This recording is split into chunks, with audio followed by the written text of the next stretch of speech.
నూలు నూలులో శతాబ్దాల గౌరవం, పట్టు పరంపరకు ప్రతీక, సంప్రదాయానికి శాశ్వత చిరునామా సఖీ.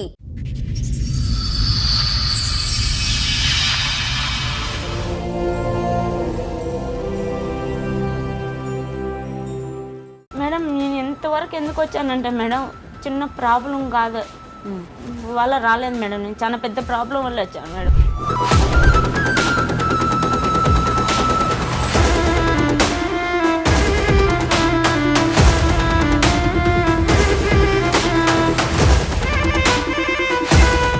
అసలు ఉన్నాయి మేడం రెండు మీ వల్ల తీర్తాయి. ఒకటి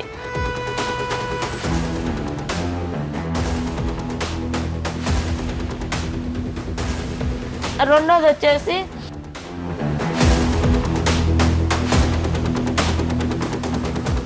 నా పరిస్థితి ఎవరికి రాకూడదు.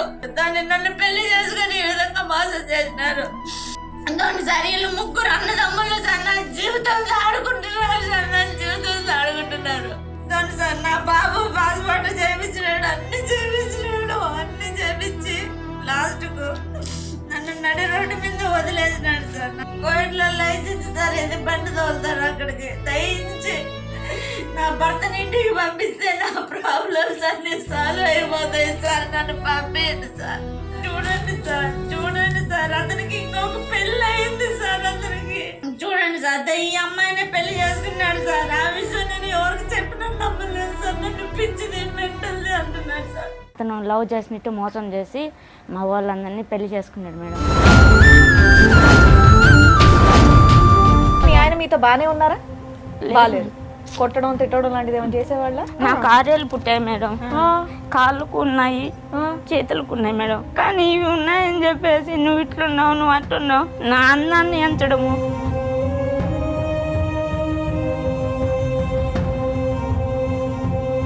మా పెద్ద బావకు పెళ్ళి అయిపోయి కూడా పిల్లకాయలు లేక నాకే బిడ్డను గడియమని నన్ను అడిగాడు మేడం.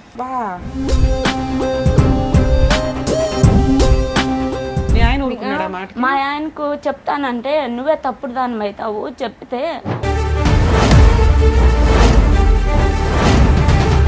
మీ బావ ఎప్పుడైనా బలవంతం చేశాడా? ఇట్లా కప్పేసి బాబా పీక్ మీద కత్తి పెట్టేసి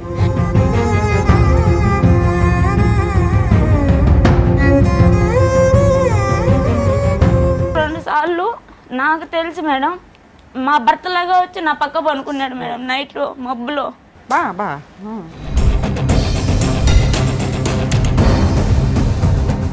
ఆ ఫ్లాట్లో ఉన్నోళ్ళు కూడా భర్తతో సంసారం చేస్తుంది, బావతో కూడా మళ్ళీ ఉంది, ఇద్దరు మొగుళ్ళతో సంసారం చేస్తుంది అని చాలా అసహ్యంగా మాట్లాడుకున్నారు సార్.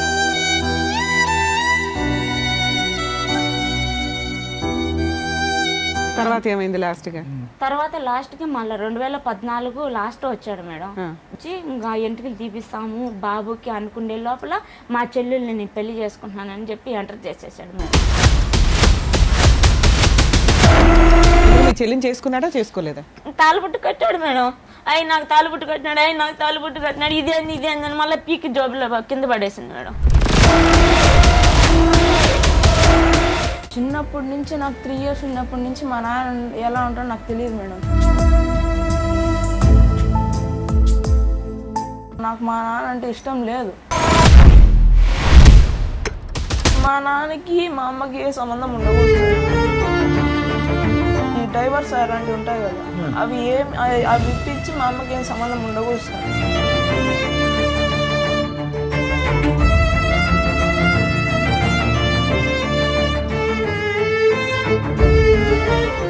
ఈ కార్యక్రమంలో మనతో పాటు ఉన్నారు ప్రముఖ హైకోర్టు అడ్వకేట్ రమ్యాకుల గారు. నమస్తే మేడం. నమస్తే అండి. ప్రముఖ సైకియాట్రిస్ట్ డాక్టర్ కళ్యాణ్ చక్రవర్తి గారు. నమస్తే సార్. నమస్తే మేడం. మేడం సార్, జ్యోతి గారు ఒక సమస్యతో రావడం జరిగింది. ఆవిడ సమస్య ఏంటో అడిగి తెలుసుకుందాం. జ్యోతి గారు రండి. నమస్తే మేడం.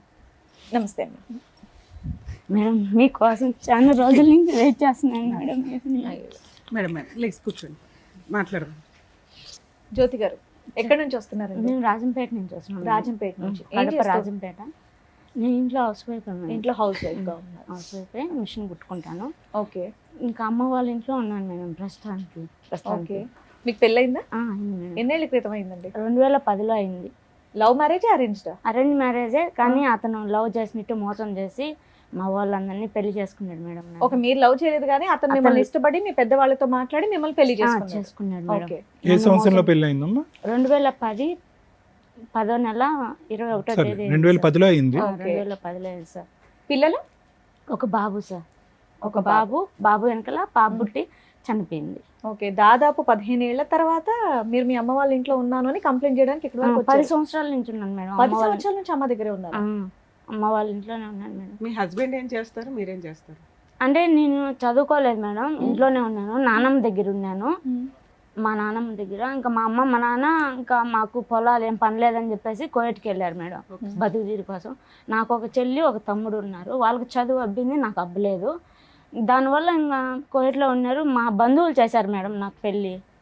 మా బంధువులు అంటే మీ పేరెంట్స్ అక్కడే ఉన్నారు కాబట్టి మీ చుట్టాలు. అంటే ఎవరి దగ్గర ఉండేదానివి నువ్వు? మా నాన్నమ్మ దగ్గర ఉన్నాను. నానమ్మ దగ్గర. నాన్నమ్మ దగ్గర బాగా మేము పల్లెల్లో ఉన్నాం కానీ బాగా పరువుగానే ఉన్నాను మేడం. కానీ మీరు ఎంతమంది అక్క చెల్లెలు అన్నదమ్ములు ఎంతమంది అమ్మా మీరు? 2 అక్క చెల్లెలు ఒక అన్న తమ్ముడు సార్. నీకంటే 2 ఉన్నారా? పెద్ద నేనే ఆడపిల్ల? పెద్ద, నెక్స్ట్ తమ్ముడు, లాస్ట్ చెల్లి. రాకూడదని రాలేదమ్మా, లేదంటే రాలేక రాలేదమ్మా మీ తల్లిదండ్రులు అంత దూరం నుంచి? అంటే కూతురు పెళ్లికి తల్లిదండ్రులు రాకపోవటం ఏంటి? మా నాన్న వచ్చాడు సార్ పెళ్లికి. అమ్మ రాలేని పరిస్థితుల్లో కోయట్ ఇంట్లో ఇరకపోయింది, పెళ్లికి రాలేదు. నాన్న వచ్చారు? నాన్న వచ్చాడు. సో అందరికి ఈ పెళ్లి ఇష్టమే. నీ కానీ వయసు మా ఎంత? వాళ్ళకి నీ ఇష్టం వయసు ఎంత లేదు. పెళ్ళైనప్పుడు? నా వయసు అప్పటికి 17 పూర్తయిపోయి 18 ఎంట్రింగ్ సార్ నాది. మీ వాళ్ళకి ఎందుకు ఇష్టం లేదు? మా వాళ్ళకి ఎందుకు ఇష్టం లేదంటే మేడం, వాళ్ళు మంచి వాళ్ళు కాదంట మేడం. అని ఎవరు కనిపెట్టారు మీ ఇంట్లో? మా నాన్న కనిపెట్టాడు మేడం. మీ నాన్న వచ్చిందే పెళ్లికి కదా నాన్న? పెళ్లికి వచ్చాడు ఆ మేడం. కుటుంబం తెలుసా?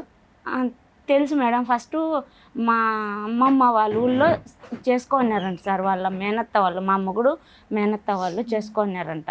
చేసుకొని వాళ్ళు ఏదో ప్రాబ్లమ్స్ వల్ల చనిపోయినారంట వాళ్ళు, ఫ్యామిలీ. దానివల్ల వాళ్ళు మంచోళ్ళు కాదు, నువ్వు చేయలేవు మా వద్దు. ఒక్క సంఘటనతోనే ఆ కుటుంబం మంచిది కాదని అన్నాడు అతను. మొత్తం ఫ్యామిలీ చనిపోయిందా? ఫ్యామిలీ లేదు, వాళ్ళిద్దరు భార్యాభర్తలు చనిపోయినారు. మా భర్త వాళ్ళ మేనమామ మేనత్త వాళ్ళు చనిపోయినారు ఓకే, సరే అర్థమైందిలే. చనిపోయినారు. దాంతో మా నాన్న వద్దు, వాళ్ళు ఏలుకోరు, వాళ్ళు పెళ్లి చేసుకున్నారు, వాళ్ళు మంచి వాళ్ళు కాదు, వద్దు, నా తల తాకట పెట్టైనా కూడా నేను ఏడనో చాట పెళ్లి చేస్తానన్నాడు సార్. ఈ సంబంధం తీసుకొచ్చింది ఎవరు నీకు? నాకు తీసుకొచ్చింది మా పెద్ద మేనత్త వాళ్ళ ఆడబిడ్డ, వాళ్ళ అన్నదమ్ములు. సంబంధం వచ్చిందని మీ నాన్నకి అమ్మకి ఫోన్ చేసి చెప్పుకుంటారు కదా, చెప్పారు అప్పుడే సార్. మీ నాన్న అబ్జెక్షన్ పెట్టేయొచ్చు, మా అమ్మాయికి మేము వేరే సంబంధం చూసుకుంటాం. పెట్టాడు మేడం, మరి ఎందుకు చేశారు? పెట్టాడు. కానీ మా అమ్మకి మా నాన్నకు మధ్య గొడవ పెట్టేశారు మేడం వాళ్ళు. అంటే ఏదో వాళ్ళకి సంథింగ్ కుటుంబం కక్షలు అయితే ఉన్నాయి మేడం, ఏదో మా పెద్దవాళ్ళకు ఏదో ఉన్నాయి. కానీ దాంట్లో నన్ను ఇన్వాల్వ్ చేశారు మేడం. ఇన్వాల్వ్ చేసేసారు. చేసుకున్నాడు. బేస్తవారం అంటే బుధవారం వచ్చింది మేడం మా అత్తను తొడుకొని. అంటే పెద్దమ్మ అవుతుంది మేడం నాకు, ఆమె పేరు ఎల్లమ్మ. ఆమె తొడుకొని వచ్చింది. మా అత్త వాళ్ళు బుధవారం వచ్చిపోయినారు. బేస్తవారము మళ్ళీ మా భర్తను తొడుకొని వచ్చింది. మళ్ళీ బేస్తవారం నిశ్చితార్థం, మళ్ళీ బేస్తవారం పెళ్లి చేసుకున్నాడు. పెళ్ళి 9 రోజులకి వెళ్ళిపోయినాడు మేడం కోయట్కి. ఆయన కూడా కువైట్ లోనే ఉంటాడా? కోయట్కి వెళ్ళిపోయాడు మేడం. అతను వాళ్ళు మాకేం బంధువులు ఏం కాదు మేడం, మాకు చాలా అసలు సంబంధమే లేదు. ఏం చేసేవాడమ్మా మీ ఆయన పెళ్ళైన కొత్తలో కువైట్ లో? అక్కడ కోయట్ లో ఎప్పటి నుంచో ఉన్నాడు. ఏం పని చేసేవాడు? డ్రైవర్ అంట sir. Driver. Company visa, plastic సామాన్లు అన్ని తిని పడేసేటి అవి ఉంటాయి కదా సార్, అవన్నీ షాప్. పెళ్ళైన 9వ రోజుకి వెళ్ళిన వ్యక్తి మళ్ళీ ఎప్పుడు వచ్చాడమ్మా నీ జీవితం? మళ్ళీ రాలేదు సార్. మళ్ళీ నన్నే కోయట్ కి సంవత్సరానికి తీసుకున్నాడు సార్. నువ్వు వెళ్ళావా? మళ్ళీ అక్కడికి సంబంధమే కువైట్ లో ఉన్నప్పుడు మీ అమ్మ నాన్న అక్కడ కూడా అబ్బాయిని పలకరించి ఉండొచ్చు కదా, అందరూ ఒకే చాట ఏ సండేనో కలవచ్చు కదా. బాబు ఇట్లా మరి మా అమ్మాయిని బాగా చూసుకుంటావా, ఇది కాదని ఆయన అక్కడ మాట్లాడవచ్చు కదా. మాట్లాడలేదు మేడం, ఇక్కడ ఇంటి దగ్గరే వీళ్ళే మాట్లాడినారు మేడం. సరే, పెళ్ళైనాక అబ్బాయి అనటం ఏంటంటే నేను కువైట్ వెళ్ళిపోతాను, నీకు వీసా పాస్పోర్ట్స్ ఇవన్నీ వేసి తీసుకెళ్తాను అన్నాడు. ఒక 1 year కి తీసుకెళ్ళాడు. అక్కడ ఎవరెవరు ఉండేవాళ్ళు? అక్కడ నన్ను తీసుకున్న తర్వాత మా బావ వాళ్ళు 2 ఉన్నారు. ఒక బావ వచ్చిపోతా ఉన్నాడు, ఒక బావ ఎక్కువ మా దగ్గర ఉండి డ్యూటీకి వెళ్తా ఉన్నాడు. ఇంకా వాళ్ళే ఉన్నారు మేడం. మీ బావకి పెళ్ళయిందా? మా పెద్ద బావకు పెళ్ళి అయిపోయి కూడా పిల్లకాయలు లేక అక్కడ వాతావరణంకి పుడతారని వచ్చి, అతను వాతావరణంకి పుట్టారో లేదో దేవుడు ఎరుగు, కానీ నాకే బిడ్డను గడియమని నన్ను అడిగారు మేడం. నన్నే బిడ్డను గడియమని అడిగారు మేడం. అసహ్యంగా మాట్లాడారు అక్కడ? అవును మేడం. అమ్మ నాన్న ఉన్నారు, కంప్లైంట్ ఇవ్వకపోయేట్లేదు, అసహ్యంగా మాట్లాడారు. నా పెళ్ళప్పటి నుంచి నేను ఇంకా వాళ్ళ మాట నేను చేసుకున్నానని చెప్పేసి ఆ బుద్ధుడి నుంచి ఈ బుద్ధుడి వరకు నన్ను మీ పేరెంట్స్ పట్టించుకోవట్లేదు మేడం. కదమ్మా ఇక్కడ నువ్వు అన్న మాట కొంచెం ఇబ్బందికరంగా ఉంది.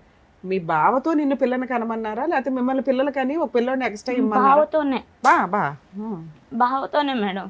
మీ ఆయన ఊరుకున్నాడా మాట? మా ఆయనకు చెప్తానంటే నువ్వే తప్పుడు దాని అవుతావు, చెప్తే నా మాట వింటాడు మా తమ్ముడు. నేను ఎట్ట చెప్తే అట్టే వింటాడు మా మీరు తమ్ముడు. చెప్పారా లేదా ఇంతకీ ఇలా అన్నా సరే మీ ఆయనతో? నేను చెప్పలేదు మేడం. మీ మా ఆయన ఆయన అక్కడ ప్రవర్తన తీసుకెళ్ళాక మీ ఆయన మీతో బానే ఉన్నారా? బాలేదు. కొట్టడం తిట్టడం లాంటిది ఏమైనా చేసేవాళ్ళ? అంతే. ఆ భయం ఆర్యలు చెప్పలేదా? ఉన్నాయి, నాకు ఆర్యలు పుట్టాయి మేడం. కాళ్ళకు ఉన్నాయి, చేతులకు ఉన్నాయి మేడం. అవి పుట్టడం నా తప్ప మేడం? చెప్పండి. అది పెళ్లిలోనే చూస్తుంటారు కదమ్మా. నేను ఇష్టపడే ఏమన్నా చేసుకున్నారా దాచిపెట్టుకుంటే దాగేటి కాదు కదా మేడం. కానీ ఇవి ఉన్నాయని చెప్పేసి నువ్వు ఇట్లున్నావు, నువ్వు అట్లున్నావు, నా అన్నాన్ని ఎంచడము, నన్ను ఎత్తి పడవడమే తప్ప ఇంకా అతనికి నా మీద ప్రేమ లేదు మేడం. భార్య భర్తలుగా మేము ఏ రోజు సంతోషంగా ఉండింది లేదు మేడం. స్టార్టింగ్ మీరు ఏమన్నారు? మీ ఆయన మిమ్మల్ని ఇష్టపడ్డారు కాబట్టి మీ ఇంట్లో వాళ్ళతో అది మాట్లాడి నాటకం మేడం. ఇందుకు నాటకం ఆడాల్సిన అవసరం ఏముంది? కట్నం ఏమన్నా మీరు భారీగా ఇచ్చారా? భారీగా అంటే నేను ఇంట్లో మా నాన్న వాళ్ళకు 3 కుటుంబాలకు పెద్ద కూతుర్ని నేను. మా నాన్న వాళ్ళు 3 అన్నదమ్ములు, అందరూ బాగా కోయట్లో ఉన్నారు. వీళ్ళు బాగా పరుగుల ఫ్యామిలీ, బాగా దండిగా తెస్తుంది, అందరూ కట్నం పెడతారని చెప్పేసి చేసుకున్నారు మేడం నన్ను. మా చిన్నాన్న వాళ్ళని అడగమన్నాడు మా నాన్న వాళ్ళ తమ్ముల్ని, ఒక్కొక్కరి దగ్గర 10 తులాలు బంగారు అడిగి పెట్టించుకో, ఏం నీకు ఆ హక్కు లేదా పెట్టేదానికి? పెట్టించుకో, నువ్వు పెట్టుకోకుండా ఎలా? ఎంతకాలం ఉన్నావు తల్లి కువైట్ లో? 2 ఏళ్ళు ఉన్నాను మేడం. 2 సంవత్సరాలు. ఈ 2 సంవత్సరాల్లో మీ బావ చేస్తున్న హెరాస్మెంట్ ని నువ్వు మీ ఆయనకి చెప్పలేదా? చెప్పలేదు మేడం. ఎప్పుడైనా మీ బావ బలవంతం చేశాడా? మేడం మీ బావ ఎప్పుడైనా బలవంతం చేశాడా? చాలా టార్చర్ పెట్టాడు మేడం. టార్చర్ పెట్ట మీరు, బలంతం పెట్ట మీరు. అమ్మ బలంతం చేసి తప్పుగా ఏమైనా ప్రవర్తించాడా? 2 సార్లు నాకు తెలిసి మేడం మా భర్తలాగా వచ్చి నా పక్క పనుకున్నాడు మేడం నైట్ లో మబ్బులో. అంటే అదేంటమ్మా ఒకే ఇంట్లో ఉండేవారు అందరూ? ఒక రూమ్ లో మేడం, ఒక రూమ్ లో అందరూ మధ్యలో చెక్క కొట్టేసింటారు. ఒక హాలు, ఒక మంచం పడుతుంది, మంచం అంత ప్లేస్. మళ్ళీ ఒకసారి చెప్పమ్మా, నాకు అర్థం కాలేదు. ఒక రూమ్ లో ఒక చెక్క కొట్టినటువంటి గదుల్లో ఉన్నారు మేడం. నువ్వు, మా భర్త ఉన్నాడు, భర్త, నా బాబు ఉన్నాడు. బాబు పుట్టున్నాడు. బాబు అప్పటికే పుట్టేశాడు. 11 నెలలు అప్పటికి. ఇతను ఎక్కడ ఉండేవాడు? ఇతను మీ బావ మా దగ్గరే ఉండేవాడు సార్. సో అతను మొత్తం 4 ఉండేవారు. 4 ఉండేవాడు. వాళ్ళ ఆవిడ ఎక్కడ ఉండేది? వాళ్ళ ఆవిడ మళ్ళీ తీసుకున్నాడు మేడం ఇంటి దగ్గర నుంచి. మళ్ళీ నేను సో ఎప్పుడు పడుకోవటానికి అవకాశం ఏంటమ్మా? అంటే ఇతను డ్రైవింగ్ కి పోయినప్పుడా? డ్రైవింగ్కి పోయినప్పుడు కాదు సార్, ఇతను తెల్లారుజామున 3 గంటలకు 4 గంటలకు లేచి ఫ్రెండ్స్తో క్రికెట్ ఆడను, ఏదో ఇంకా సంథింగ్ ఆడిన పోతాడు సార్. నువ్వు లెక్క ముందే వెళ్ళిపోయాడు. బాబు వచ్చేసి 1-2 వరకు నిద్రపోయేది లేదు సార్. బాబు డబ్బా పాలు బాబుకి, నా పాలు లేదు. సో మీకు కూడా చాలా మత్తు నిద్రలో ఉండేవారు. మత్తు ఇంకా నిద్రపోతే మెలకమే ఉండేది లేదు సార్. బాబుతో నాకు అప్పుడు ఇతను వచ్చి పక్కన పడుకునేవాడు. 2 సార్లు పనుకున్నాడు సార్. 2 సార్లు పనుకొని అది కనుక్కొని నేను కొట్టి, ఆ ఫ్లాట్ లో ఉన్న వాళ్ళు కూడా భర్తతో సంసారం చేస్తుంది, బావతో కూడా మళ్ళీ ఉంది, 2 మొగుళ్ళతో సంసారం చేస్తుంది అని చాలా అసభ్యంగా మాట్లాడుకున్నారు సార్. ఆ బిల్డింగ్ లో ఉన్న వాళ్ళు, ఆ బిల్డింగ్ లో ఉన్న వాళ్ళు. ఇంత రూమ్ ఉంటుంది, ఇంత రూమ్ లో 2 ఫ్యామిలీలు. మీ ఆయన బుద్ధి లేదమ్మా? ఇట్లా మా ఆవిడని ఇబ్బంది పెడుతున్నాడు, మా బ్రదర్ బయటికి పంపించేద్దాం అని ఎప్పుడు అనుకోలేదా? నేను మా భర్త ముందర ఒకలాగా ఉంటారు మేడం. కానీ నువ్వు చెప్పింది నమ్మాలిగా తల్లి. నిన్ను కాపాడుకోవాల్సింది మీ ఆయన. ఇలా బుద్ధి లేదు, ఏదో నిన్నే కొడతాడు చెప్తే. నువ్వేమో ఫస్ట్ నైట్ నుంచి కూడా నాకు అతనితో సంతోషం లేదు మేడం. నాకు ఒక జంతువులు పెంపకం ఎంతో, భార్యాభర్తల పెంపకం మాది కూడా అంతే మేడం. అందుకే ఇప్పుడు దాన్ని చెప్పేదాన్ని బట్టి ఏంటంటే ఇక్కడ నీ బావ పెద్ద రాక్షసుడా మీ ఆయనే పెద్ద రాక్షసుడా అనేది మాకు ఇప్పుడు డౌట్ ఉంది. ఇప్పుడు మీ బావకి, ఒక నిమిషం అమ్మా, మీ ఆయనకి మీ బావగారు చేసేటటువంటి ప్రతి పని అతనికి ఎరిగినే. అతను తెలియతానని నేనైతే అనుకోవట్లేదు, అంత తెలియకుండా ఉండదు. ఎందుకంటే అతను క్రికెట్ మ్యాచ్ నుంచో ఎక్కడి నుంచో తిరిగి వచ్చాక నువ్వు మొహం ఇలా పెట్టడం, అలా పెట్టడం, మూడీగా పెట్టడం పెడతావు. ఉంటాడు అతను ఎలాగా ఉన్నాయి? నీ మొహంలో బాధ అయితే నీ భర్తకు తెలుస్తుంది కదా, ఎందుకు అలా ఉన్నావు అని ఒక మాట అడుగుతాడు కదా. ఎందుకు అలా ఉన్నావు, నన్ను కొడతాడు. నోట్లో మాట కనీసం ఏ రోజు అడిగినోడు కాదు సార్ నన్ను. ఏమి ఏదైనా కష్టం ఉంటే నా కష్టం ఇదే అని చెప్తే వినే పరిస్థితిలో కూడా ఉండడు. ఏదన్నా ఎప్పుడైనా చెప్తే ఏదో నిన్నే కొడతాడు. ఇక దానికి భయపడి నువ్వు ఈయన ఎంత చేస్తున్నా ఏం చెప్పేదాన్ని కాదు. ఉండలేక ఇక్కడేమో అమ్మా నాన్న సపోర్ట్ చేయరు, ఇక్కడేమో భర్త సపోర్ట్ చేయడు. ఈ 2 తెలిసి వీడేమో మృగం లాగా నీ మీద మధ్య మధ్య ట్రైల్ అయితే వేస్తూ ఉన్నాడు. ఎప్పుడైనా ఏమైనా చేశాడా లేకపోతే తెలియదు మేడం, దేవుడికే తెలియాలన్నా. ఎంత నిద్రపోయినా ఏమన్నా కలుస్తుంటే తెలుస్తుంది కదమ్మా ఫిజికల్ గా. అతను మా భర్త లాగానే 2 సార్లు ప్రవర్తించాడు మేడం. దానివల్ల నేను సరే. కనుక్కున్నాను మేడం. నువ్వు చెప్తూ అమ్మా, మీరు చెప్పేది నిజంగా నమ్మసక్యంగా లేదు, మీరేమనుకోవద్దు. ఎంత ఆ నిద్ర మాత్రం తెలియకుండా ఎందుకుంటుందమ్మా? ఒక పసిపిల్ల తల్లి అనుకో, పసిపిల్లడు కదులుతున్నాడా పక్క వెళ్తున్నాడా, మినిమం సెన్సెస్ అనేవి ఉంటాయి ఎవరికైనా కనుక్కున్నా సరే. మేడం నేను మళ్ళా. అరే ఆ మాత్రం తెలియకుండా కొట్లాడి ఎలా ఉంటది? పెట్టుకున్నాను. భలే చెప్తున్నావే. సో నీ ఉద్దేశం ఏంటంటే కలిశాడు బలవంతంగా, నా పర్మిషన్ అది లేకుండా? దేవుడు తెలియదు. తెలియదు. నన్ను చెప్పకు, పిల్లోడు ఉన్నాడు కదా నీకు అట్లా చేశాడు అంతవరకు ట్రై అంతవరకే. చేశాడు అనేది నీకు తెలిసినంత వరకు ఓకే వదిలే, ఇదంతా కంటిన్యూ సరే, మీరు చేశాడు. అక్కడే ఉన్నా అన్నారు కదా, మరి డెలివరీలు ఇవన్నీ ఏంటి, మీరు ఒక్కరే చూసుకున్నారా? అక్కడే ఉన్నాను మేడం. మా అత్త చూసింది మేడం డెలివరీకి. మీ అత్త కూడా అక్కడే ఉంటుందా? మా మేనత్త చూసింది. నాకు సో బాబు delivery- అక్కడే పుట్టాడమ్మా. బాబు అక్కడే పుట్టాడు. మీ అబ్బాయి పుట్టినాక కూడా మీ పేరెంట్స్ రాలేదా? నిన్ను వచ్చారు దగ్గర మేడం. తీసుకోలేదా? వచ్చారు తీసుకున్నారు. మేడం, దగ్గర తీసుకున్నారు.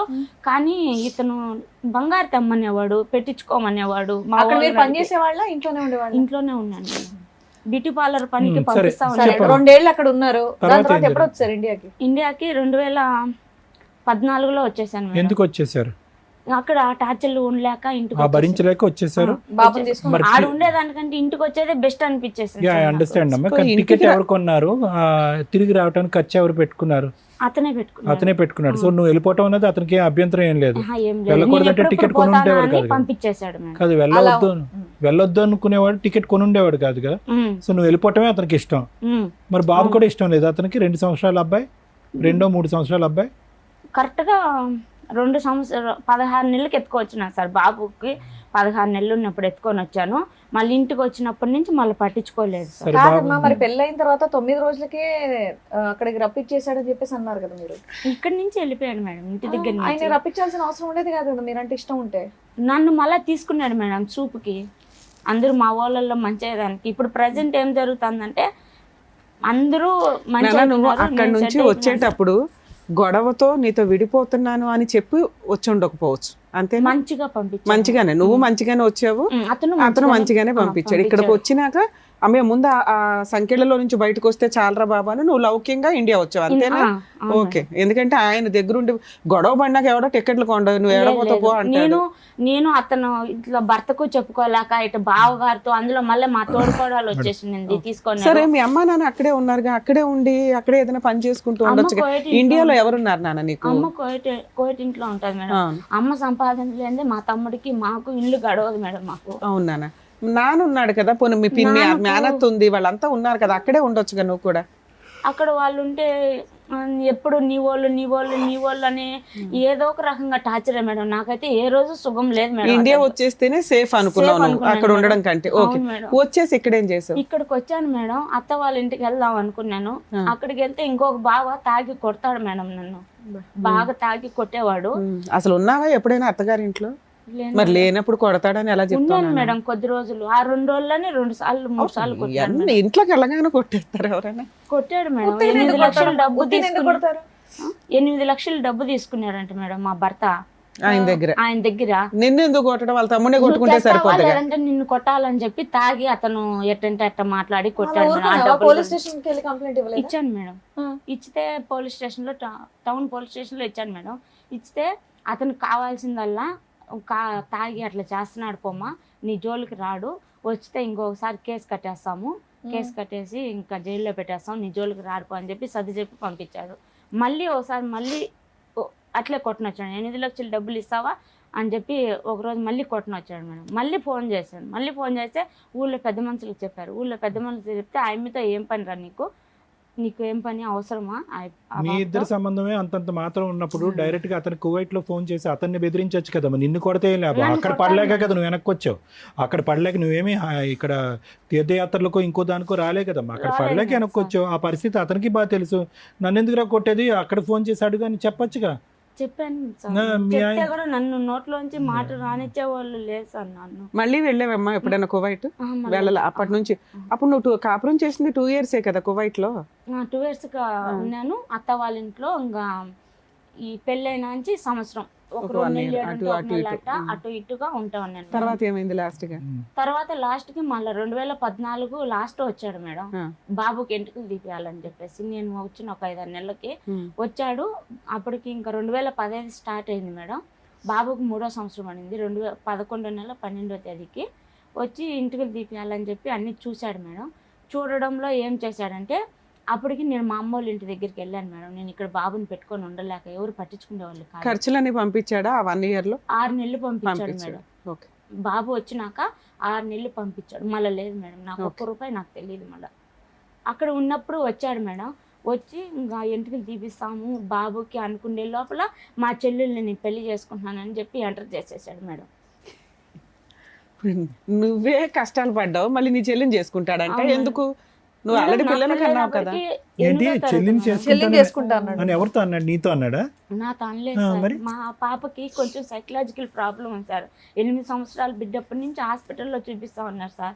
మా ఇంట్లో 3 తరాల నుంచి 4 తరాల నుంచి కొంచెం ఆడవాళ్ళకి సైకలాజికల్ ప్రాబ్లం. ఇప్పటికీ మా అత్త వాళ్ళు 2 అలానే ఇంటికి పరిమితం అయినారు సార్. కదమ్మా, ఇప్పుడు ఎవరికి సైకలాజికల్ ప్రాబ్లం ఉంది అంటున్నారు మీరు? మా చెల్లెళ్ళకి, మా ఇంటి ఆడబిడ్డలకు, అంటే మా అమ్మ వాళ్ళు. ఎంతమంది చెల్లెళ్ళు నీకు? ఒకళ్ళేగా. ఆ చెల్లికి సైకలాజికల్ ప్రాబ్లం, పెళ్ళి అవ్వల. మీ ఆయన ఆ పిల్లని చేసుకుంటాను. ఒక్క నిమిషం, ఏంటమ్మా సైకలాజికల్ ప్రాబ్లం అంటే ఏంటమ్మా? అంటే నిన్ను చూస్తే నాకు కాదు, నిన్ను తిట్టా కొడతా, ఇంట్లో సరిగ్గా వంట చేయకపోవడము, అలా మా మేనత్త గారికి. మీది మేనరికం అమ్మా, మీ అమ్మగారిది నాన్నగారిది? అవును సార్. ఓకే, ఇప్పుడు అర్థమైందిలేండి. అలా ఎన్ని మేనరికాలు ఉన్నాయి మీ పైన? మీ అమ్మగారు మా నాన్న సార్.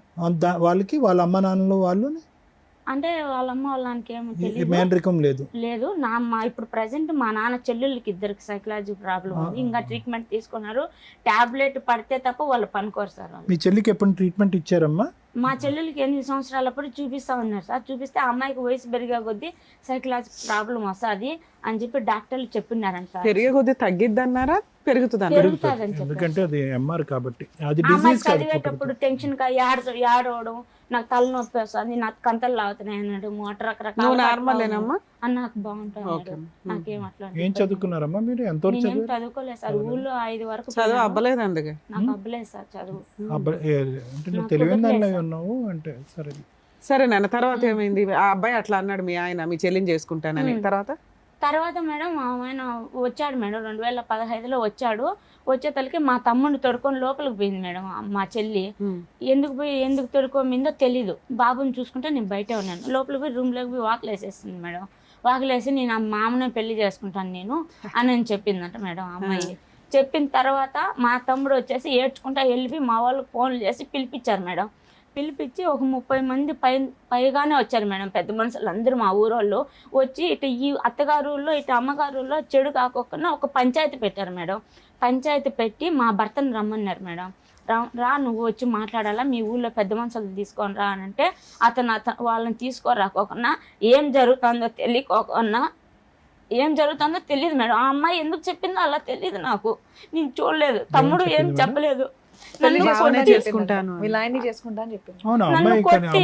ఇట్లా బయటసరికి ఇట్లా కప్పేసి మా పెద్దవాళ్ళు నన్ను తోసేశాడు మేడం. నన్ను బాబు పీక్ మీద కత్తి పెట్టేసి ఇప్పుడు ఎంత నెత్తి నోరు బాదుకున్నా కూడా ఎవరు నమ్మడం లేదు మేడం నన్ను. ఏదో ఇంట్లోనా పెద్ద మనుషులు తోసేశాడు. నమ్మకపోవడం ఏంటి? అందరూ చూస్తూ ఉంటారు కదమ్మా. నన్ను ఒక్కదాన్ని పంపించాడు మేడం మా వాళ్ళకి. సరే ఓకే, నమ్మకపోయినా పర్లేదు తల్లి, నువ్వైతే నమ్ముతున్నావుగా. మీ ఆయన ఇలా చేశాడు అనేది నీకైతే తెలుసు. అందుకే ఇంకా అప్పటి నుంచి నువ్వు కలవటం మానేసావా? ఇందుకు మీ చెల్లిని చేసుకున్నాడా చేసుకోలేదా? తాళబుట్టు కట్టాడు మేడం. ఆయన నాకు తాళబుట్టు కట్టినాడు. ఇదే అని మళ్ళీ పీకి జోబులో కింద పడేసింది మేడం.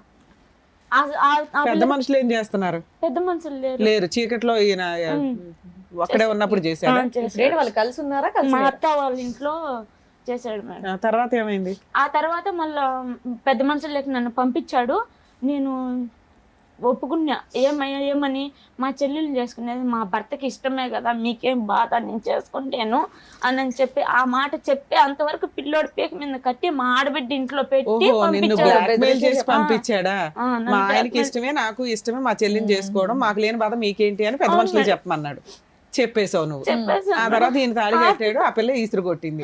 ఆ పాపిస్తూ మాట చెప్పిన దాని వల్ల మేడం నాకు అందరికి దూరం అయిపోయినా. కనీసం ఇక్కడి వరకు మా నాన్న పిలుచుకోవచ్చాదని కూడా రావట్లేదు మేడం. ఆ తప్పుడు మాట కూర్చుని దానికి బిడ్డను చూసుకోలేక అసలు ఏం జరుగుతుందో కూడా తెలియలేదు మేడం. సరే నాన్న, ఇదంతా 11 ఏళ్ల క్రితం స్టోరీ కదా. కానీ ఇప్పుడు ఉంటారు మేడం. పెళ్లి చేసుకున్నాడా? పెళ్లి చేసుకోలే. ఆ అమ్మాయిని ఏమన్నా కువైట్ ఖతార్ తీసుకెళ్ళాడా? తీసుకెళ్ళాలా? ఆవిడ మన ఆవిడ ఉంది. ఆవిడకి ఏమైనా పెళ్లి అయిందా? ఆ సైకలాజికల్ ప్రాబ్లం ఉంది. ఆ అమ్మాయికి ఏమైనా పెళ్లి అయిందా? మళ్ళా మాట్లాడేసి పెద్ద మనుషులు శోధనం చేసుకొని సుమా మాట్లాడుకొని బెంగళూరుకి హాస్పిటల్లో తీసుకొని పోవాలని చెప్పి తీసుకోపోతా ఉన్నారు మేడం. ఎవరు? బెంగళూరుకి మా నాన్న, మా తమ్ముడు, మా బంధువులు అందరూ తీసుకోపోతా ఉంటే చెక్ పోస్ట్ దగ్గరికి కిడ్నాప్ చేసి తడుకోబోతున్నారు ఒక అమ్మాయిని అని చెప్పి ఫోన్ చేసి పట్టించేశాడు మేడం మా ఆయన. పట్టించేసి అప్పటికి ఆ అమ్మాయి అసలు ఒళ్ళు మీద గుడ్డ ఉందా లేదా అన్నంలో ఏంలో పూర్తి పిచ్చిదైపోయింది మేడం. ఎక్కడ తీసుకెళ్దాం అనుకున్నారు? నిమ్హాన్సా? బెంగళూరుకి సార్. ఎక్కడ? నిమ్హాన్స్ కా? గవర్నమెంట్ హాస్పిటల్ కా, ప్రైవేట్ కా? గవర్నమెంట్ హాస్పిటల్కి, నిమాన్స్ హాస్పిటల్కి సార్. అవును, అలా కిడ్నాప్ చేస్తున్నారని తీసుకెళ్ళినప్పుడు మీకు అపాయింట్మెంట్ ఇది ఉంటుంది కదా, అపాయింట్మెంట్ మెసేజ్ కానీ లెటర్ కానీ. లో మా వాళ్ళ శోధన చేసుకునేసినారు సార్. ఆ అమ్మాయిని తీసుకొని బలవంతంగా తీసుకోబోతా ఉన్నారు సార్. ఆ అమ్మాయి చాలా కేకలేయడము, ఇంకా పరిస్థితి బాగాలేదు. పరిస్థితి బాగలేదు ఆ అమ్మాయికి. రోడ్డు మీద వదిలేస్తే ఇంక ఎట్లా పోతుందో తెలియదు, అట్లా ఉండింది. ఇదంతా 10 ఏళ్ల క్రితం స్టోరీ. కరెక్ట్ గా 2015లో జరిగింది మేడం. 2010లో జరిగింది. చెక్ పోస్ట్ కాడికి అమ్మాయికి ట్రీట్మెంట్ ఇప్పించలా, అయిపోయింది అక్కడితో. తర్వాత మీ ఆయన వెళ్ళిపోయాడు. మా ఆయన పోలీసు వాళ్ళకి డబ్బులు ఇచ్చి, లేడీ కానిస్టేబుల్ డబ్బులు ఇచ్చి కుక్కలకు రక్తం పోసినట్టుగా కొట్టించాడు మేడం అమ్మాయిని. మామను పెళ్లి చేసుకుంటాను నేను అంటాంది, కావాలని కోపట్టింది అమ్మాయికి అని. మీ ఆయనకి ఇష్టమే కదమ్మా అమ్మాయిని చేసుకోవటం మేడం. బాబు మీద పీక మీద కత్తి పెట్టి చేసుకుంటా అని చెప్పి అతను తప్పించుకునేదానికి అలా చేశాడు మేడం. నీ గొడవ తప్పించుకోవడానికా? నా గొడవ కాదు మేడం. అమ్మాయికి నా పెళ్ళప్పటికి 13 సంవత్సరాలు మేడం. 13 సంవత్సరాలు పాపప్పుడు మా ఇంటికి వచ్చినాడు మేడం పెళ్లి చేసుకుని. అతను మల్లెబెల్లికి వస్తారు కదా, అప్పుడు ఈ అమ్మాయి స్నానం చేస్తా ఉన్నిందంట మేడం బాత్రూమ్ లో. ఏం చెప్తున్నావు నీకు అర్థం అవుతుందా? అన్ని కలిపి చెప్తున్నావు నాన్న, నువ్వు చెప్పిందే మళ్ళీ నువ్వు రివర్స్ వేరేగా చెప్తున్నావు. సరే చెప్పండి, ఎందుకు కొట్టించాడమ్మా? ఎందుకు కొట్టించాడు? బాత్రూమ్ లో పెళ్లి చేసుకుంటాను అంది అని కొట్టించాడంట. నన్ను ఎవరు నువ్వు పెళ్లి చేసుకోవడానికి? ఫస్ట్ టైం బాబు ఫస్ట్ ఏం చెప్పాను, కత్తి పెట్టి లోపలికి వెళ్ళి పెద్ద మనుషుల్లో అలా ఒప్పించేశాడు మేడం. అవును, అప్పుడు నువ్వు వచ్చి చెప్పొచ్చు కదా, మా ఆయన చేసుకుంటాను అన్నాడు, తాళి కట్టాడు, మా చెల్లి పీకేసింది, అవతల పడేసింది చెప్పొచ్చుగా. మళ్ళీ నాకు తెలియకోకుండా మళ్ళీ పోలీస్ స్టేషన్ ఈ రకంగా పంచాయతీ జరిపించాను. పంచాయతీ ఒక్క నిమిషం, ఏం పేరమ్మా? ఎవరి పేరు? మీ పేరు? జ్యోతి సార్. ఎందుకు వచ్చారు ఈ రోజు మీరు? ఫస్ట్ అది చెప్పండి, దాన్ని బట్టి వెనక్కి వెళ్తారు. కానీ ఇంకా 2015లోనే ఉన్నాం, అరగంట బట్టి. ఎందుకు వచ్చారు ఈ రోజు? సార్ నాకు మా భర్త అప్పుల్లో ఇరికిచ్చేసారు సార్. మా చెల్లి మాట ఎత్తుతున్నారు సార్. ఫైనాన్షియల్ నువ్వు విడిగిపోయావు కదా, విడిపోతే ఆయన అప్పులకి నీకేం సంబంధం? నువ్వేం కేసులు వేయలేదా? ఏం కేసులు వేసావు చెప్పు? వేసావు, ఇంకా అది పట్టించుకోవడం లేదు, జరగడం లేదు మేడం. మళ్ళీ కంప్లైంట్ ఇచ్చాను. మెయింటెనెన్స్ కేసు వేసావా? పిల్లడికి నీకు మెయింటెనెన్స్ కావాలని ఏం మీ ఆయన పంపిస్తున్నాడా డబ్బులు? లేదు మేడం. డబ్బులు పంపించకపోతే ఎలా బతుకుతున్నావు నువ్వు? మా అమ్మోళ్ళ ఇంట్లోనే ఉన్నా మేడం. అమ్మే అప్పులు ఏంటమ్మా? ఒక ఫైనాన్షియల్ అప్పులు ఏంటమ్మా? ఎవరు చేసిన అప్పులు ఎందుకని? సార్ ఈ రోజు ఎందుకమ్మా ఇక్కడికి వచ్చావంటే మా ఆయన అప్పుల్లో నన్ను ఇరికించాడు అని అంటున్నావు. డబ్బులు ఇవ్వనోడు నిన్ను అప్పుల్లో ఎలా ఇరికించాడు? అప్పుల్లో సార్ అంటే నేను ఒక్కొక్కటి విడివిడిగా చెప్తాను సార్, అన్ని కలిపి చెప్తే కన్ఫ్యూజ్ అయిపోతున్నాను నేను. అప్పుల్లో అంటే సార్ 2014లో ఇంటికి వచ్చాడు కదా సార్, అప్పుడు భూమి కొన్నాడు సార్. భూమి కొని నా బంగారు 12 తులాలు బంగారం ఉంది సార్, బ్యాంకులో పెట్టి భూమి కొన్నాడు సార్. భూమి కొని ఎవరి పేరు మీద పెట్టాడు? అది అతని పేరు మీద కొన్నాడు, మళ్ళీ నా పేరు మీదకి రాపిచ్చాడు సార్ కోర్టు పెట్టేటప్పుడు. అవి పాస్బుక్లు అవన్నీ తాకట్టు పెట్టించాడు అనమాట. అప్పులు ఎక్కువైపోయినాయని చెప్పేసి తాకట్టు పెట్టించేసి ఈ గొడవలు జరిగినాయి సార్. 2015లో వెళ్ళిపోయినాడు. వెళ్ళిపోయి ఏం జరిగినాయో నాకు తెలియదు సార్. నాకు ఒక మ్యాజిక్ లాగా అన్ని చేసేసాడు సార్ మా భర్త. ఎంత డబ్బులు అప్పు చేసాడమ్మా? తాకట్టు పెట్టి ఎంత తీసుకున్నాడు డబ్బులు? నా బంగారు పెట్టి 1,00,000 రూపాయలు తీసుకున్నాడు. ఒకసాట బ్యాంకులో వచ్చి మళ్ళీ ఇంకోసాట 50,000 తీసుకున్నాడు. తీసుకుని 12 తులాల బంగారు ఒకే చోట పెట్టలేదు సార్, 2 విధాలుగా పెట్టాడు. తీసుకున్నాడు. అవి ఉన్నాయి సార్ నా దగ్గర కూడా. ఓవరాల్ గా మీ ఆయనకి ఎంత అప్పులు ఉన్నాయి? నిన్ను ఎవరు అడుగుతున్నారు? ఆ అప్పులు తెమ్మని కాడ తెచ్చి ఇమ్మని కాడ ఇచ్చాను మేడం. భూమి మీద నువ్వే సంతకాలు పెట్టి తీసుకున్నావా? పెట్టాను మేడం. ఓవరాల్ గా ఎంత అప్పులు ఉన్నాయి నీకు? 10 పైనే ఉన్నాయి మేడం. 10 లక్షల దాకా. ఇక్కడికి ఎందుకు వచ్చావు? ఇక్కడికి ఎందుకు వచ్చానంటే మేడం, నాకు అప్పులు ఎక్కడున్నా నన్ను నా బిడ్డను ఎవరు అడగకూడదు, అది క్లోజ్ కావాలి మేడం. నా బాబుని ఇబ్బంది పెడుతున్నాడు, స్కూల్ కాడికి పోయి బాబుని పట్టుకొని కిడ్నాప్ చేసేస్తే ఎవరు అంటున్నారు? అప్పులు వాళ్ళు సార్. అప్పుడు వాళ్ళ అమ్మ వచ్చి కడతాది, వాళ్ళ అమ్మ నీతో పాటు ఎవరైనా వచ్చారా ఇక్కడ మాట్లాడడానికి? నాతో పాటు నీ పేరు మీద రూమ్ ఉంది అన్నావు కదా ఇప్పుడు, మరి అమ్మేసి కట్టేయచ్చు కదా. అది వేరే వాళ్ళ ఆయకంలో పెట్టేస్తున్నాడు మేడం. అన్ని చిక్కులు ఇటుకిచ్చేస్తున్నాడు మేడం. అప్పు నెంబర్ 1 అది. అప్పు నెంబర్ 2 ఏంటి? అప్పు నెంబర్ 2 అంటే ఇంకా ఊళ్ళో ఇల్లు స్థలం ఉంది సార్. మా బావ వాళ్ళది ఊళ్ళు ఇల్లు స్థలం ఉంటే 4 అన్నదమ్ముళ్ళు, మా భాగం మా మధ్య. అక్కర్లేదమ్మా. నెంబర్ 2 అప్పు ఏంటో చెప్పండి. అప్పులు తీర్చే వేదిక కాదు ఇది, అర్థమైందా? మీరు ఇక్కడ అప్పులు తీర్చరు. నాకే బోల్డెన్ అప్పులు ఉన్నాయి. అవన్నీ కాదు, ఇక్కడ అప్పులు తీరుస్తారని కాదు. నీ భర్తతో నీకేమన్నా సమస్య ఉందా? ఫైనాన్షియల్ ఆస్పెక్ట్ ఇక్కడ ఏమీ చేయమమ్మా. ఆ ఆశతో, ఆ కోరికతో, ఆలోచనతో వచ్చుంటే కనుక వచ్చిన దారినే మీరు వెళ్ళొచ్చు. అలా అయితే కొన్ని లక్షల మంది వస్తారు. నాకు 10 లక్షల అప్పు ఉంది, 20 లక్షల అప్పు ఉంది, పద్మవ్యూహంలో లెక్క తీరుస్తారంటే అని వస్తారు. దాని గురించి కాదు. నీ భర్త దగ్గర నుంచి నీకేమన్నా అన్యాయం ఉందా? మీ కుటుంబ సభ్యుల దగ్గర నుంచి మేము ఏమన్నా అన్యాయం ఉందా? అప్పు ఎలా తీర్చాలన్నది మీరు బయటకు వెళ్ళి లెక్క తేల్చుకోండి. ఆ లెక్కలు ఇక్కడ చెప్పకండి. కానీ నాన్న, నీకు ఇంత అన్యాయం జరిగితే నువ్వు న్యాయం కోసం వేయాల్సిన కేసులు ఎందుకు వేయలేదు ఇప్పటిదాకా? నాకు తెలిసినంత వరకు ఆ ఒక్క కేసు వేసాను మేడం. అదే ముందుకు అవునా? వెళ్ళలేదు. ఇప్పుడు మా ఎపిసోడ్ లో ముందుకెళ్ళలేదు. చూస్తాము అనేది నువ్వు అర్థమైపోయింది దీన్ని బట్టి. ఎందుకంటే ఇక్కడ ఏదో న్యాయం జరిగిద్దని వచ్చావు అంటే మా ఎపిసోడ్లు అన్ని చూస్తున్నట్లే. అవును మేడం. లీగల్ గా ఎలా ఉంటది, ఏం కేసులు వేసుకోవాలి, మీ ఆయన దగ్గర నుంచి ఆ డబ్బులు ఎట్లా వసూలు చేసుకోవాలి, ఉచిత న్యాయ సహాయం చేసే ప్లేసులు ఎక్కడ, ఇవన్నీ నేను మాక్సిమం ఎపిసోడ్లో చెప్తూనే ఉన్నా. అలా ఎందుకు మీరు ప్రయత్నించలేదు? ప్రయత్నించాను మేడం. ఇప్పుడు కూడా ఒకటి కంప్లైంట్ అర్జీ ఇచ్చున్నాను మేడం స్టేషన్ లో. నువ్వు ఓన్లీ పోలీస్ స్టేషన్ కేసే ఇస్తున్నావు. ఇస్తున్నా. ఈచ్ కోర్టుకి కేసు వెళ్ళి యొక్క పోవడం- ఒక్క నిమిషం నాన్న, ఈచ్ కేసు యొక్క పవర్స్ వేరు. నీ అప్పు తీరాలి అంటే దానికి వేయాల్సిన కేసు వేరే. అవును. ఓకేనా? అది ఏ అడ్వకేట్ ని కలిసినా చెప్తారు కదా నాన్న. మేడం నేను ఎంతవరకు ఎందుకు వచ్చానంటే మేడం, చిన్న ప్రాబ్లం కాదు వల్ల రాలేదు మేడం. నేను చాలా పెద్ద ప్రాబ్లం వల్ల వచ్చాను మేడం. మా చెల్లెల విషయంలో ఏ తప్పు లేదు మేడం. ఆ అమ్మాయికి హెల్త్ ప్రాబ్లమ్స్ మేడం. కాబట్టి నా దగ్గర పేపర్లు ఉన్నాయి. 2 నెలలు కుక్క కంటే ఈనంగా పన్నాను మేడం నేను హాస్పిటల్. పిల్లోడు చదువుకుంటున్నాడా? ఇల్లు ఎలా గడుస్తుంది నీకు? అమ్మాయి మేడం, నేను మిషన్ కుట్టుకుంటా. ఒక కన్ను మా చెల్లి మీద ఎలా, ఒక కన్ను నా బిడ్డ మీద వేసి చూసుకొని నీ మిషన్ చెల్లి బాధ్యత కుట్టుకుంటా. నీకెందుకమ్మా? నీ చెల్లి బాధ్యత నీకెందుకు? ఎవరు అంటే లేరు. మీ అమ్మాయి తమ్ముడు బాగా మీ తమ్ముడు ఏం చేస్తున్నాడు? తమ్ముడు ఉన్నారు కానీ ఆ అమ్మాయికి హెల్త్ ఇప్పుడు ప్రాబ్లం. ఎంత అమ్మాయి వయసు ఎంత? ఇప్పుడు 26-27 ట్రీట్మెంట్ నడుస్తుందమ్మా? నడుస్తుంది సార్. రిహాబిలిటేషన్ యూనిట్లో ఎప్పుడన్నా పెట్టారా? మెంటల్ హెల్త్ అసైలంలో ఎప్పుడన్నా పెట్టారా? అదేమో తెలియదు సార్. నా దగ్గర అయితే పేపర్లు మందులు ఉన్నాయి. వాడుతుందా? వాడుతుంది సార్. ఇప్పుడు స్థిమితంగానే ఉందా తను? అవును సార్. లేదంటే ఫోన్లో అక్కడ కూడా ఏమన్నా మాట్లాడుతుంది. రిహాబిలిటేషన్ సెంటర్లో నేను రికమెండ్ చేసి పెట్టించమంటారా? ఇప్పుడు ఒకటమ్మా, ఒక పక్క నుంచి నేను అబ్బాయిని చూసుకోవాలి, ఇంకో పక్క నుంచి చెల్లిని చూసుకోవాలి అవును సార్. అంటే కనుక అవును. ఈరోజు అది చాలా కష్టసాధ్యం. నీ కొడుకు మీరు తేరుకుని బయటపడటానికి ప్రయత్నం చేయండి. మీ కాళ్ళ మీద మీరు నిలబడండి. ఆ అమ్మాయికి ఏదన్నా మానసిక పరిస్థితి బాగాలేదు, మీ లోకల్ ఏరియాలో రిహాబిలిటేషన్ సెంటర్లో పెట్టుకుని కంటిన్యూస్గా నీమే బరువు లేకుండా ఆ అమ్మాయికి ట్రీట్మెంట్ ఇప్పించాలంటే మీ ఏరియాలో నాకు చాలామంది తెలుసు. ఆ ఏర్పాటు నేను చేస్తా. ఓకే ఆ సమస్య గురించి ఇక్కడ మీరు ముడిపెట్టకండి. ఇప్పుడు మీరు ఏ సమస్య గురించి వచ్చారో అనేది చాలా క్లియర్ కట్గా మాట్లాడుకోవాలి. ఫస్ట్ ఓపెనింగ్ ఏమన్నారు? ఏమండి నాకు ఇన్ని అప్పులు ఉన్నాయండి, ఒక్క అప్పు వాడు కూడా నా మీదకి రాకూడదంటే అప్పు తీసుకున్నవాడు మీదకి ఎందుకు రాడమ్మా? వస్తున్నారు సార్. మరి ఇప్పుడు మా వస్తారమ్మా. భర్త మాటలు నేను వాడు వాడు మోసపోయినాను కుటుంబాన్ని పోషించాలి. నీ భర్త మాటలు విని ఎలా మోసపోయారు మీరు? అది క్లారిటీ ఇవ్వండి నాకు మీ ఒక్కసారి. తమ్ముడు ఏం చేస్తున్నాడమ్మా? అమ్మా ఫస్ట్ ఆఫ్ ఆల్ అక్కడికి వెళ్ళాక మీ ఆయన ఫస్ట్ డే నుంచే అసలు మీరు ఎప్పుడు సుఖంగా లేరు, ఎప్పుడు కొడతాడు నా మాట విన్నప్పుడు, అలాంటి మనిషి 4 ఏళ్ల ఎందుకు? తర్వాత ఒక చిన్న పిల్లాడు ఉన్నప్పుడు ఆయన పెట్టమన్న చోట సంతకాలు ఎలా ఎందుకు పెట్టావు? పెట్టావు? నువ్వేమన్నావు? నాకంతా బానే ఉందండి, నేను నార్మల్ గా ఉన్నాను, నేను బాగానే కరెక్ట్ గా ఉంది ఉన్నాను. మేడం. 2 మరి ఆమెతో సంవత్సరాలు జ్ఞానం లేదా? అక్కడ 2 దుబాయ్ తీసుకెళ్లి నేను నానా హింసలు పెట్టారు. మరి అలాంటి వాళ్ళ మీద నమ్మకంతో ఎలా పెట్టావు? భూమి కొన్నాను బాబుకు, మనకే కదా అని చెప్పి అలా ఆశలు అమ్మ పెట్టేస్తాడు ఏమన్నా మేడం. విన్నాడు? నీకు పెళ్ళి అయ్యే టైంకి నీకు 16 సంవత్సరాలు, నువ్వు సంతకం పెట్టే టైంకి నీకు 21 సంవత్సరాలు. అవును సార్. 21 సంవత్సరాల పాటు 5 సంవత్సరాల పాటు నరకయాతను అనుభవించాను. మెడపట్టుకుని బయటకు గెంటేశాడు. అక్కడ బావ కరెక్ట్గా లేదు, భర్త కరెక్ట్గా లేడు, కొడుకు అనేటటువంటి జ్ఞానం కూడా లేకుండా టికెట్ కొని వెనక్కి పంపించండి. ఎలా నమ్ముతావు? ఇప్పుడు నీ మాట మమ్మల్ని ఎలా నమ్మంటావు? నీ మాట మమ్మల్ని ఎలా నమ్మంటావు? కొడుకు గురించే అని అన్నావు. పోనీ అది ఒక ఎత్తు. రెండోది, మూడోది, నాలుగోది, 4 అప్పులు చెప్తున్నావు నువ్వు. 4 భారీ స్థాయి అప్పులు, 10 లక్షలు. అప్పు ఇచ్చినోడు నా మీదకి రాకూడదండి, వాడికి మీరు ఏమైనా వార్నింగ్ అంటే మేము అలా చేయవమ్మా. అప్పు ఇచ్చినోడు వాడు కడుపుమంటే వాడు చెప్పరా? వాడు బాధపడ్డా? చెప్తారు. ఫైనల్గా సంతకాలు పెట్టి ఎవరు మీడియేషన్ ద్వారా అప్పులు చేయబడినాయి? నేను ఎవరు బలవంతం చేసి ఎవరు అప్పులు తీసుకోలే కదా. ప్రతి చోట నీ సంతకం ఉండుంటుంది, ప్రతి చోట నువ్వు పెట్టినటువంటి తాకట్టు ఉంటుంది. అదే సార్ నేను చేసిన తప్పు. అమ్మ, ఎప్పుడమ్మా? పెళ్ళైన తర్వాత ఇదేంటి తప్పులంటే దుబాయ్ ఒకసారి చేయొచ్చు, 2 సార్లు చేయొచ్చు అమ్మా. జీవితాలని పనంగా పెట్టి పిల్లోడి యొక్క భవిష్యత్తు పనం పెట్టి నరకం చూపెట్టేటువంటి రాక్షసులకి పదే అప్పులు సంతకాలు పెట్టి ఎవరు?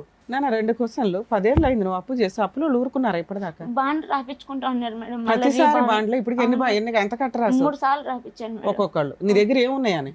అంటే నేనేం సొంతంగా తేలేదు మేడం. She's మా a భర్త mediation. చెప్పితే ఇచ్చారు కదా కాబట్టి మధ్యవర్తిత్వం నన్ను బలంతం చేసి. పెట్టలేదు మేడం. అతని దగ్గర నుంచి ఆ రాబట్టుకోవాలంటే 8 లక్షల వాళ్ళకు స్టోరీ ఉంది కదా మేడం. సైన్లు కావాలి కదా మేడం, అదే టైం ఇప్పుడు. ఉండాలి కదా వాళ్ళకు, డబ్బులు తీసుకోవాలంటే అట్లా రాపించుకుంటున్నారు.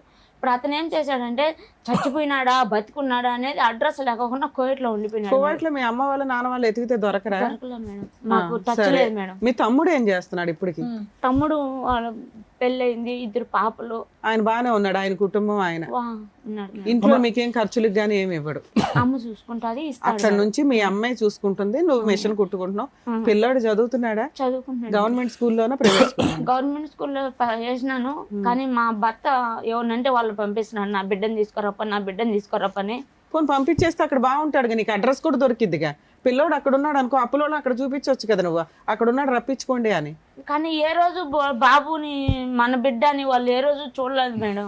నాన్న నువ్వు ఇక్కడ కూర్చున్న దగ్గర నుంచి ఒకే వర్షన్ని 2 రకాలుగా మాట్లాడుతున్నావు. ప్లీజ్ కొంచెం చూడండి. సరే, మీకున్న ఆప్షన్ ఏంటంటే అప్పులోళ్ళు మీ దగ్గరికి రాకూడదు, మీ ఆయన దగ్గర నుంచి రక్షణ కావాలి, నీ పిల్లోడు నీ దగ్గరే ఉండాలి. దీనికి ఏం చేయాలని అడగడానికి వచ్చాను, అంతేనా? ఓకే. అలాగే మీ సిస్టర్ కి హెల్త్ ప్రాబ్లం ఉంది, సార్ ఏమైనా హెల్ప్ చేయగలిగితే అది కూడా, అంటే మేమే చెప్తున్నాం, ఈ ఆఫర్ కూడా మేమే ఇస్తున్నాం. నీకేం అడగాలో తెలియట్లేదు కాబట్టి. సరే కాసేపు సైలెంట్ ఒక టూ ఇష్యూస్ అమ్మా, రెండే ఇష్యూస్. ప్రతి చోట నేను అమాయకురాలనండి, నాకు తెలియదు, నేను మోసపోయాను. కానీ నీ మాట తీరు ఎక్కడ కూడా మాట్లాడేటటువంటి విధానంలో తడబాట్లేదు. మీ సిస్టర్కి మెంటల్గా బాగుండకపోవచ్చేమో, కానీ మీ చుట్టాలు ఎవరికన్నా సైకలాజికల్గా పోవచ్చు, కానీ నువ్వు చాలా తెలివైన దానివమ్మ. Let me make it a very frank opinion here. నువ్వు చాలా తెలివైన దానివి. నీకు భగవంతుడు ఆలోచన శక్తి ఇచ్చారు, చాకచక్యం ఇచ్చారు, దాంతోపాటు ఒడిదొడుకులు ఎదురుది సక్సెస్ఫుల్గా నిలబడి పిల్లని ఈ స్థాయి వరకు పెంచేటటువంటి 15 సంవత్సరాల ప్రయాణంలో మీ మ్యారేజ్లో 2 years పాటు నువ్వు ఎక్కడో కువైట్లో ఉన్నావు, మిగతాది అంతా మొత్తం మిగతా 13 years పాటు అందరి సమక్షంలోనే నువ్వు ఉన్నావు. అందరికీ తెలుసు. ఎల్కేజీ నుంచి యూకేజీ పిల్లోడు, 2nd standard పిల్లోడు కూడా జ్యోతికి వాళ్ళ భర్తకు పడుతుందంటే కనుక అందరికీ తెలుసు కదా. ఎవరైనా పోనీ జ్యోతి వాళ్ళ భర్త అన్యోన్యంగా ఉంటాం అనేది ఎవరైనా చూసారా? ఎవరు చూడలేదు. మరి అందరూ వచ్చి నీ జుట్టు ఎందుకు పట్టుకుంటున్నారు? అందరూ అంటే సార్ అదే అంతా మా చెల్లెల్ని ఇచ్చి పెళ్లి చేసినానని మా భర్త అలా చెప్పించినాడు సార్. నన్ను అడ్డం పెట్టేసుకుంటున్నాడు సార్, ప్రతి ఒక్కదానికి నన్ను అడ్డం పెట్టేస్తున్నాడు. అతను తప్పు చేసేది నా మీదకి. నువ్వు అడ్డంగా వెళ్ళటానికి ఇష్టపడితేనే నేను అడ్డం పెట్టుకుంటాడు. అవును సార్. ఒక మనిషి ఒక మాట ఒక్కసారి నమ్మచ్చు, 1కి 10 సార్లు నమ్మి ప్రతిసారి నన్ను మోసం చేస్తున్నాడు అంటే కనుక అంటానికైనా ఒక అర్థం ఉండాలి కదమ్మా. ఎందుకు నీ తెలివితేటలకు ఇప్పుడు జరిగినటువంటి మోసాలకి ఎందుకు లింక్ పెడుతున్నానంటే, నువ్వు మాట్లాడేటటువంటి తీరు నీ తెలివితేటలకి జరిగినటువంటి 10-12 మోసాలకి అసలు ఎక్కడ లింక్ కుదరట్లే. ఎక్కడో చోట నువ్వు బ్రేక్లు వేసుకోవాలిగా. ఎంతకాలం అమాయకురాలు అని చెప్పి ఆ ఊరంతా నమ్మించి ఈ వేదిక మీద ఎక్కడ కూర్చుని నేను అమాయకురాలనండి, 23 సార్లు నేను మోసపోయానండి, 10 లక్షలు అప్పు ఉందండి అని ఎలా చెప్తావు? ఎలా న్యాయాలు జరుగుతాయి ఇలాంటి వాటికి? సార్ అప్పనే కాదు సార్, ప్రతి ఒక్క విషయంలో నేను నమ్మాను సార్ అతన్ని. ఎందుకు నమ్మాలి? ఎందుకు నమ్మాలమ్మా? నమ్మాను కాబట్టే ఏమండి 20 సంవత్సరాల పాటు శుభ్రంగా కాపురం చేసామండి, 21వ సంవత్సరం నుంచి మోసం చేశాడండి, కాబట్టి 21వ సంవత్సరంలో అతడు దొంగని నాకు అర్థమైందండి అంటే అర్థమైంది. పెళ్ళైన కాడి నుంచి ఇప్పటి వరకు మొత్తం కంటిన్యూస్గా మోసాలు అయిపోతూ ఉంటే కనుక ఎలా నమ్మావు? మళ్ళీ నీ తెలివితేటలకే నేను ముడి పెడతాను. మీ చెల్లి పిచ్చిదయ్యి ఉండొచ్చు, నువ్వు చాలా తెలివైన దానివి. మోసం చేసేటటువంటి వ్యక్తిని 10 నిమిషాలు ఎదుర్కొంటే నిలబడినా కూడా కనిపెట్టేటటువంటి మానసిక స్థైర్యం, తెలివితేటలు నీకు ఉన్నాయి. అలాంటిది 15 సంవత్సరాల పాటు ఒక వ్యక్తి యొక్క మానసిక పరిస్థితిని అసెస్ చేయలేదా నువ్వు? కనుక్కొని సార్ 10 సంవత్సరాల నుంచి దూరం అయిపోయినా సార్, వద్దని చెప్పేసి. ఈ అప్పులన్నీ 10 సంవత్సరాల లోపే అయిపోయినా, అంతకు ముందే అయిపోయినాయి. అవును సార్. ఇంకా నేను సొంతంగా తేలాదు కాబట్టి అతను చెప్తే ఇచ్చారు కాబట్టి నా దగ్గర బాండ్లు రాపించుకుంటా సగం కట్టిపించుకున్నారు. ఇప్పుడు ఇంకా వడ్డీ అసలు కలిపి 10. ఇప్పుడు మీతో పాటు ఎవరు వచ్చారు? నేను బాబు వచ్చాను sir. With your permission madam, with your permission ఒక్కసారి అబ్బాయిని కూడా పిలిచి 1-2 క్వశ్చన్లు అంటే వాళ్ళ నాన్న మాట్లాడుతా ఇప్పటి వరకు ఇవి చెప్పింది. నాకు ఏంటంటే చిన్న డౌట్, అట్లీస్ట్ వాళ్ళ నాన్న ఫోన్ చేసి మాట్లాడుతున్నాడా లేదా, ఏంటి ప్రవర్తన ఏంటనేది ఒక్కసారి నేను తెలుసుకుందామని అంతే. With your permission. Father son relationship. దానన్న నీ పేరేంటి?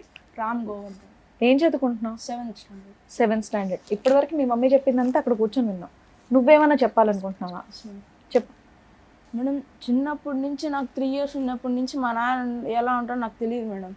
ఇప్పుడు వరకు ఫోటోల్లో అప్పుడప్పుడు చూసా, అంటే ఇప్పుడు చూడను, నాకు మా నాన్న అంటే ఇష్టం లేదు. ఫోన్లో మాట్లాడతాడు ఎప్పుడన్నా? మీ నాన్న లేదు. ఎప్పుడన్నా మీ ఇంటికి వచ్చాడా? నా పిల్లోడు నాకు కావాలి తీసుకెళ్ళిపోతానని ఎవరన్నా పంపించాడా? బయట బాబు వచ్చే నాన్న నేను ఖతార్ తీసుకెళ్ళిపోతాను, దుబాయ్ తీసుకెళ్ళిపోతాను. స్కూల్కి వెళ్ళేటప్పుడు మధ్యలో ఫాలోయింగ్స్ అట్లా చేస్తూ ఉంటారు. వచ్చేవాడా? డైరెక్ట్ గా రాడు మేడం, ఎవరినైనా పెట్టించాడు. అలా నీకెలా తెలిసింది వాళ్ళు నీ కోసం వచ్చారని? అంటే శ్రీచక్ర స్కూల్లో చదువుతా ఉన్నాను మేడం. First to 4th. ఎన్ని సంవత్సరాల క్రితం స్టోరీ ఇది? ఇది ఫస్ట్ క్లాస్ నుంచి 4th వరకు చదువుకుంటా ఉన్నాను. అంటే 2 years బ్యాక్. చదువుకునేటప్పుడు నేను థర్డ్ క్లాసు 4th క్లాసు ఈ 2 ఇయర్స్లో బాగా నేను వెళ్తూ ఉంటా కదా సింగిల్గా రోడ్డు దాటుకొని వెళ్తూ ఉంటా భయం లేకుండా. వెళ్ళేటప్పుడు అక్కడ రోడ్లో బండి వేసుకొని ఆగుంటారు మేడం ఎవరన్నా ఇద్దరు. అప్పుడు ఇట్లా పిలుస్తారు, రే చిన్న ఇటు రారా అని. ఏం నా అన్నప్పుడు మీ నాన్న ఫోన్ చేసినాడు మాట్లాడు అని చెప్పి వీడియో కాలు వీళ్ళు ఫోన్ నాకు చూపిరు మేడం, ఇటు పెట్టి చూపిస్తారు.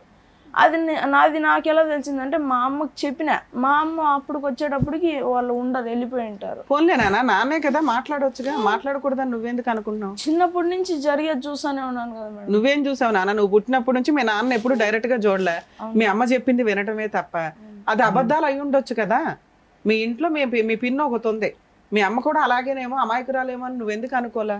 నేను లేకుండా నాన్నతో మాట్లాడొద్దు నా అమ్మ ఎప్పుడన్నా చెప్పిందా? చెప్పలేదు సార్. మరి ఒకసారి మాట్లాడి ఉండాల్సింది. మీ నాన్న నీతో ఎలా మాట్లాడతాడో నీకు తెలిసి ఉండేదిగా. మాట్లాడమంటే ఫస్ట్ లో ఒకసారి మాట్లాడినా మేడం, ఫస్ట్ స్టార్టింగ్ లో. సరే ఓకే మాట్లాడలేదు. దానికంటే ఇంపార్టెంట్ పాయింట్, నీకు ఇప్పుడు 7వ తరగతి అంటే నీకు 12 సంవత్సరాలు నాన్న. Simple question. 13 8 ఉండాలా? ఈ కరోనా వచ్చినప్పుడు ఒక ఇయర్ స్కిప్ అయిందా? సరే పర్లేదు నాన్న, నువ్వు తెలివైన చాలా సక్సెస్ఫుల్ అవుతావు లైఫ్లో. ఈ ఆలోచనలు అన్నిటిలోంచి బయటపడితే చాలా సక్సెస్. నీకు ఒకటే ప్రశ్న, మా అమ్మ కూడా చెప్తా ఉంటా సార్, మా ఇలాంటి ఆలోచనలు ఏం పెట్టుకోవద్దు, వదిలేయి మా వచ్చినప్పుడు చూసుకుందాము అని చెప్తా ఉంటారు సార్. అన్ని వదిలేయగలదురా నాన్న. అమ్మ అప్పేలా వదిలేస్తుంది? అప్ప ఎవరు కడుతుంది? అమ్మ గుడ్డిగా పెట్టినటువంటి సంతకాల వల్ల ఆ భారం అంతా ఇప్పుడు నెత్తిమే పడి అది కాస్త నీమే ప్రభావం పడి చిన్నపిల్లడు నువ్వు ఏడ్చే పరిస్థితికి వచ్చింది నాన్న. 6 years అప్పుడు నీ మెడ మీద ఎవరన్నా కత్తి పెట్టడం అనేది నీకు గుర్తుందా? బాబు మెడ మీద కత్తి పెట్టినప్పుడు బాబు 3 సంవత్సరాలు బాబు 3 years అమ్మా. సో మీ నాన్నతో ఒక్కసారి కూడా ఫోన్లో మాట్లాడటం కానీ చూడలేదు? నేను మీ నాన్నతో మాట్లాడిస్తాం, మాట్లాడతావా? మాట్లాడవా? మీ నాన్నతో కలుస్తావా? కలవా? మీ నాన్న మంచిగా మారాను నువ్వు కావాలని వస్తాడు నీ దగ్గరికి, వెళ్తావా? మీ అమ్మ వెళ్తావా? మీ అమ్మ కలుస్తుంటానన్నా వెళ్ళవా? నన్ను నువ్వు ఈరోజు సూపర్ డైలాగ్ ఏమని చెప్పే తెలుసా? మంచి మాట, అసలు నాకే అసలు మైండ్ బ్లోయింగ్. ఏమని చెప్పే తెలుసా? అమ్మ ఈ గొడవంతా ఎందుకమ్మా, వదిలేయమ్మా, మన ఇద్దరం సుఖంగా ఉందాం, నువ్వు టైలరింగ్ చేసుకుని నువ్వు కష్టపడుతున్నావు, నేను చదువుకుంటున్నాను, హ్యాపీగా ఉన్నదాన్ని నువ్వు మాట అన్నావు చూడు, నువ్వు హీరోరా, నిజంగా హీరో. మీ అమ్మలో ఉన్న ప్రాబ్లం ఏంటో ఒక్కసారి మాకు చెప్తావా? అమ్మ బాధపడుతుంది, అమ్మ కష్టాల్లో ఉంది కాదనట్లేదు. పిన్నిని చూసుకోవాలి, నిన్ను చూసుకోవాలి. పిన్ని కూడా మానసికంగా బాగాలేదు, పిన్నిని నేను అడ్మిట్ చేయిస్తాను, పిన్నిని బాగా చూసుకునేటట్టు ఉంటాను. ఇక మీ ఇద్దరు ఒకరినొకరు చూసుకోవాలి. కానీ మీ అమ్మ ఎలా మారాలనేది నాకు ఒక్కసారి చెప్పు. మా అమ్మ అంటే సార్, మా నాన్నకి మా అమ్మకి ఏ సంబంధం ఉండకూడదు సార్, అసలు ఉండకూడదు. అంటే ఈ డైవర్స్ అలాంటివి ఉంటాయి కదా, అవి ఇప్పించి మా అమ్మకి ఏం సంబంధం ఉండకూడదు సార్. నీకు నాన్నొద్దు, అమ్మకి భర్త కూడా ఉండకూడదు. మేమిద్దరము ఎలాంటి సమస్య లేకుండా బాగా ఉంటే హ్యాపీగా ఉండాలి. ఇక్కడ సమస్య మీ అమ్మ నాన్న, నీకు తెలుసా ఆ సంగతి కదా? ఇంకొంచెం పెద్దోడు అవ్వాలి, నీకు విషయాలు తెలియాలి. 13 ఏళ్ళ అబ్బాయి వచ్చి very bad, very sad and bad, very sad. జాగ్రత్త, నువ్వైతే బాగా చదువుకో. సార్ మీరు విన్నారు కదా సార్, మీరేమంటారు? అమ్మ డివోర్స్ పేపర్ కూడా ఉందా? సంతకం డివోర్స్ లేదా? అక్కడి వరకు వెళ్ళలేదా వ్యవహారం? అంటే 498 ఒకటే వేశారు సార్, అది పోలీస్ స్టేషన్ కాబట్టి, అది 2018లో వేసింది. బాబు పేరు ఏంటమ్మా? రామ్ గోవర్ధన్ సార్. ఏంటమ్మా పిల్లోడు తెలుసా? వాడు చాకువాడు, వాడు వదిలేసేవాడు హీరో అయిపోతాడు, నడిపిస్తాడు వాడు. వాడిని కరెక్ట్ వాతావరణం ఈ ఆడికి ప్రపంచాన్ని నడిపిస్తాడు వాడు. నన్ను వాడిని చదివించాలంటే నాకు ఇప్పటి నుంచే చాలా భయం. నేను అన్నాను కదా నువ్వు తెలివైన దాని అన్నావు కదా, నీ కొడుకు కూడా చాలా తెలివైనవాడు, ఇద్దరు చాలా తెలివైన వాళ్ళు. 4 సంవత్సరాలు బిడ్డప్పటి నుంచి నల్లుతానే ఉన్నాడు సార్ బాబు ప్రతి ఒక్క విషయంలో. అమ్మ జ్యోతి, ఇక్కడ ఇష్యూ అనేది చాలా సింపుల్ అమ్మా. Okay, simple in the sense that అర్థం చేసుకోవటానికి సింపుల్, అనుభవించడానికి చాలా కష్టం. నీ స్థానంలో కూర్చుని బయట పెట్టడం అనేది ఇంకా కష్టం, వాడి స్థానంలో కూర్చుని ఏంద్రై గోలా అని అనుకోవటం ఇంకా కష్టం. చిన్నపిల్లోడు వాడు ఇక్కడ కూర్చుని రామ్ గోవర్ధను ఈరోజు పరీక్ష పోయిందని ఏడవట్లేదు, టీచర్ ఏడిపించిందని ఏడవట్లేదు, ఫ్రెండ్స్ కొట్టారని ఏడవట్లేదు, ఈ డబ్బులు లేవని ఏడవట్లేదు. వాడు ఎందుకు ఏడుస్తున్నాడు ఈరోజు? ఏంది సార్ ఈ చిక్కుముడి సమస్య? పుట్టేరుగు నాకు 12 సంవత్సరాలు 13 సంవత్సరాలు. ఏంటి దరిద్రం? చాలామంది తండ్రి కావాలి, అమ్మకు ఒక భర్త కావాలి, ఒక మగదిక్కు కావాలనుకుంటారు. నేను వద్దు అనుకుంటేనే నా జీవితంలో 12 సంవత్సరాలు గడిచిపోయినాయి సార్, ఏంటి సార్ ఈ బ్రతుకని చెప్పాడు ఇక్కడ కూర్చుని కంటతడి పెట్టుకుంటే. ఇంతకంటే కర్మ ఉందమ్మా. ఈరోజు ప్రపంచం అక్కర్లేదు, పద్మవ్యూహం అనేటటువంటి ఈ వేదిక అక్కర్లేదు. అసలు నువ్వు ఏం చెయ్యాలి అనేటటువంటి దానికి ఇక్కడ ఒక లాయర్ అయినా, ఒక డాక్టర్ అయినా, ఒక కౌన్సిలర్ అయినా, ఒక పెద్ద అయినా, ఒక దిక్కైనా, ఒక తల్లి అయినా, ఒక తండ్రి అయినా నీ కొడుకు చెప్పేస్తాడు నీ కౌన్సిలింగ్. నీ కొడుకు చెప్పేస్తాడు కౌన్సిలింగ్, ఏమీ అక్కర్లేదు, సింపుల్ లాజిక్ ఇక్కడ. అమ్మ బురద అంటుకుంది, కడుక్కుందాం. బురద అంటుకున్న చోట మళ్ళీ ఇంకా బురద అంటించుకుని ఇందాక నువ్వు అన్న మాట చూడు, ఆ మాటకి నేను ఒకటి చెప్పాను కదా సార్, నమ్మి మోసపోయాను అంటే ఎవరికైనా కూడా నమ్మి మోసపోవటం అనేటటువంటి మాట అనే హక్కు ఒకటి కానీ 2 సార్లు కానీ ఉంటుంది. 10-12 సంవత్సరాల పాటు నమ్మి మోసపోయాను అనేటటువంటి మాట అచ్చిరాదమ్మా. ఈరోజు ఎవరి జీవితం ఎవరు బ్రతుకులు తాకట్టు పెట్టో చెప్పు. నీ జీవితం ఎలాగ ఇలా అయ్యింది. ఈరోజు ఒక వ్యక్తి చేతిలో మోసపోయావు, ఈరోజు వాడి జీవితం, వాడి భవిష్యత్తు. ఈరోజు వాడు తండ్రి ఉందనుకోవాలా, తండ్రి లేడనుకోవాలా? నన్ను అదే అడుగుతాడు సార్. మీ వేళ్ళ మీద లెక్క పెట్టచ్చు. ఈ వేదిక మీద ఉన్నటువంటి నాకున్న అనుభవంతో కానీ, రమ్య మేడంకు ఉన్నటువంటి అనుభవం కానీ, శ్రీవాణి గారికి ఉండేటటువంటి ఆలోచనతో కానీ వేళ్ళ మీద లెక్క పెట్టచ్చు. ఎంతమంది పిల్లలు వచ్చి ఇక్కడ కూర్చుని మా అమ్మ నాన్నకి డివోర్స్ ఇప్పించి మా నాన్నతో ఎటువంటి సంబంధం లేనటువంటి వాతావరణం క్రియేట్ చేయండి సార్ అని ఎంతమంది అడిగారో చెప్పి ఇక్కడ ఉన్న వాళ్ళని ఎవరు అడగరు. ఒక 13 సంవత్సరాల పిల్లోడు వచ్చి ఈరోజు అది అడిగాడు అంటే కనుక 13 సంవత్సరాల పాటు వాడు ఎంత నరకం అనుభవించాడు అనేది మనకి ఇప్పుడు లెక్క తెలిసిపోతుంది. వాడికి తెలియనటువంటి వయసులో జరిగినటువంటి అన్యాయాలు, ఆ 2-3 సంవత్సరాలు కువైట్లో ఉన్నవి, అవి ఇంకా ఘోరాతి ఘోరం. వాడికి ఊహ తెలియదు కాబట్టి ఈరోజు నువ్వు చెప్తుంటే వాడు విన్నాడు. ఒకటమ్మా, ఈరోజు ఎదురుగా తండ్రి ఎదురుగుంటా ఉండి అదే ఊర్లో తండ్రి ఉంటే కనుక వీడు ఆ తండ్రిని ఏం చేసి ఉండేవాడో నాకు తెలియదు. కానీ ఈరోజు అతని అదృష్టమో నీ దురదృష్టమో నాకు తెలియదు. కానీ ఈరోజు అతను ఫిజికల్గా దూరం అయిపోయాడు తండ్రితో, మెంటల్గా తండ్రితో ఆడికి కనెక్టివిటీ లేదు. ఈరోజు తల్లి ఎదురుగుంటా ఉండి తల్లితో కనెక్టివిటీ లేదు. ఎదురుగుంటా కొడుకు ఎదుగుతున్నాడు, కానీ తల్లి ఒక మానసిక పరిస్థితిలో ఒక కొడుకుని చూసుకుని ఆస్వాదించి పెంచి పెద్ద చేసి వాడి తెలివితేటలని వాడి భవిష్యత్తుని తీర్చిదిద్దేటటువంటి మానసిక పరిస్థితిలో లేడు అంటే కనుక ఈరోజు వాడు ఒక్కడగా ఉన్న 2 తల్లిదండ్రులు ఉన్న అనాథవాడు. అర్థమైందమ్మా? అంటే నాకు 10 లక్షల గురించి లెక్క నాకు తెలియదమ్మా, 15 లక్షల గురించి కూడా నాకు తెలీదు. నీకు అది భారం అనిపిస్తుందేమో. ఈరోజు తెలివితేటలు ఉన్నాయి, కాళ్ళు చేతులు శుభ్రంగా పనిచేస్తున్నాయి. నువ్వు కష్టపడి ఉంటే కనుక ఈ పాటికి ఎన్ని లక్షలు సంపాదించి ఉండేదరుతుంది. లక్షలు కాకపోయినా కొంత వ్యవధిలో కొంతవరకు సంపాదించేవాడు. వాడు ఎక్కడ పడితే అక్కడ సంతకాలు పెట్టకుండా ఉండుంటే కనుక ఎన్ని బ్రతుకులు ఈరోజు కాపాడు ఉండేదానో తెలుసా, ఎన్ని భవిష్యత్తులు కాపాడు ఉండేదో తెలుసా నువ్వు? అది లేదు. నీ కష్టం మీద నిజంగా ఎవరికైనా ఆశ్చర్యం కలుగుతుందమ్మా. ఈ అమ్మాయి మాట తీరులో తెలివి ఉంది, ఆలోచనలో తెలివితేటలు ఉంది, ఎవరు వెనక ముందు లేరు. ఓకే, చెల్లి తన మీద డిపెండ్ అయ్యి ఉందంటే కొన్ని సంవత్సరాల పాటు చెల్లి నీ మీద డిపెండ్ అయ్యింది. చెల్లిని రీహాబిలిటేషన్ యూనిట్లలో తీసుకోవడానికి NGO ఆర్గనైజేషన్స్, సోషల్ ఆర్గనైజేషన్స్ చాలా ఉన్నాయి. ఈరోజు నీ కొడుకుని అలా పెట్టుకుని నువ్వు ఏదో ఉద్యోగం చేసుకుంటే కనుక ఈరోజు ఈ పరిస్థితికి చాలా వరకు ఒకటి ఉండేది. కానీ నువ్వు ఏంటంటే రోజుకి 1000 రూపాయలు సంపాదించుకుంటాను సార్. నేను మిషన్ కొట్టి బ్యూటీ పార్లర్ పనిచేసి నాకు కొంచెం టచింగ్ ఉంది సార్ నాకు. కానీ ఈ సమస్యల వల్ల నేను చేసుకోలేకపోతున్నాను. ఈ సమస్యలు ఒకటే తల్లి, నేను అంటే కనుక నీకు కోపం రావచ్చు. సమస్యలు ఉన్నాయిరా బాబు డాక్టరు అంటే కనుక లేవని నువ్వు అంటావేంట్రా బాబు అని నీకు అనిపించచ్చేమో. కానీ నా మాట కూడా ఒక నిమిషం అండి. నీ 80 to 90% నీ ఎనర్జీ, నీ మానసిక పరమైనటువంటి ఎనర్జీ అంతా కూడా ఒక వ్యక్తి గురించి తాకట్టు పెట్టాను. ఆ వ్యక్తి మరి అంతే అంటారమ్మా. మెంటల్ కానీ మెంటల్ ఇది. అదేం మెంటల్ నేను చెప్తా. మీ సిస్టర్కి ఒక సైకలాజికల్ ప్రాబ్లం ఉంది, దానికి బెంగళూరు ఎక్కడెక్కడికో వెళ్ళి ట్రీట్మెంట్ చేశారు. ఇది కూడా ఒక విధమైనటువంటి సైకలాజికల్ ప్రాబ్లమే.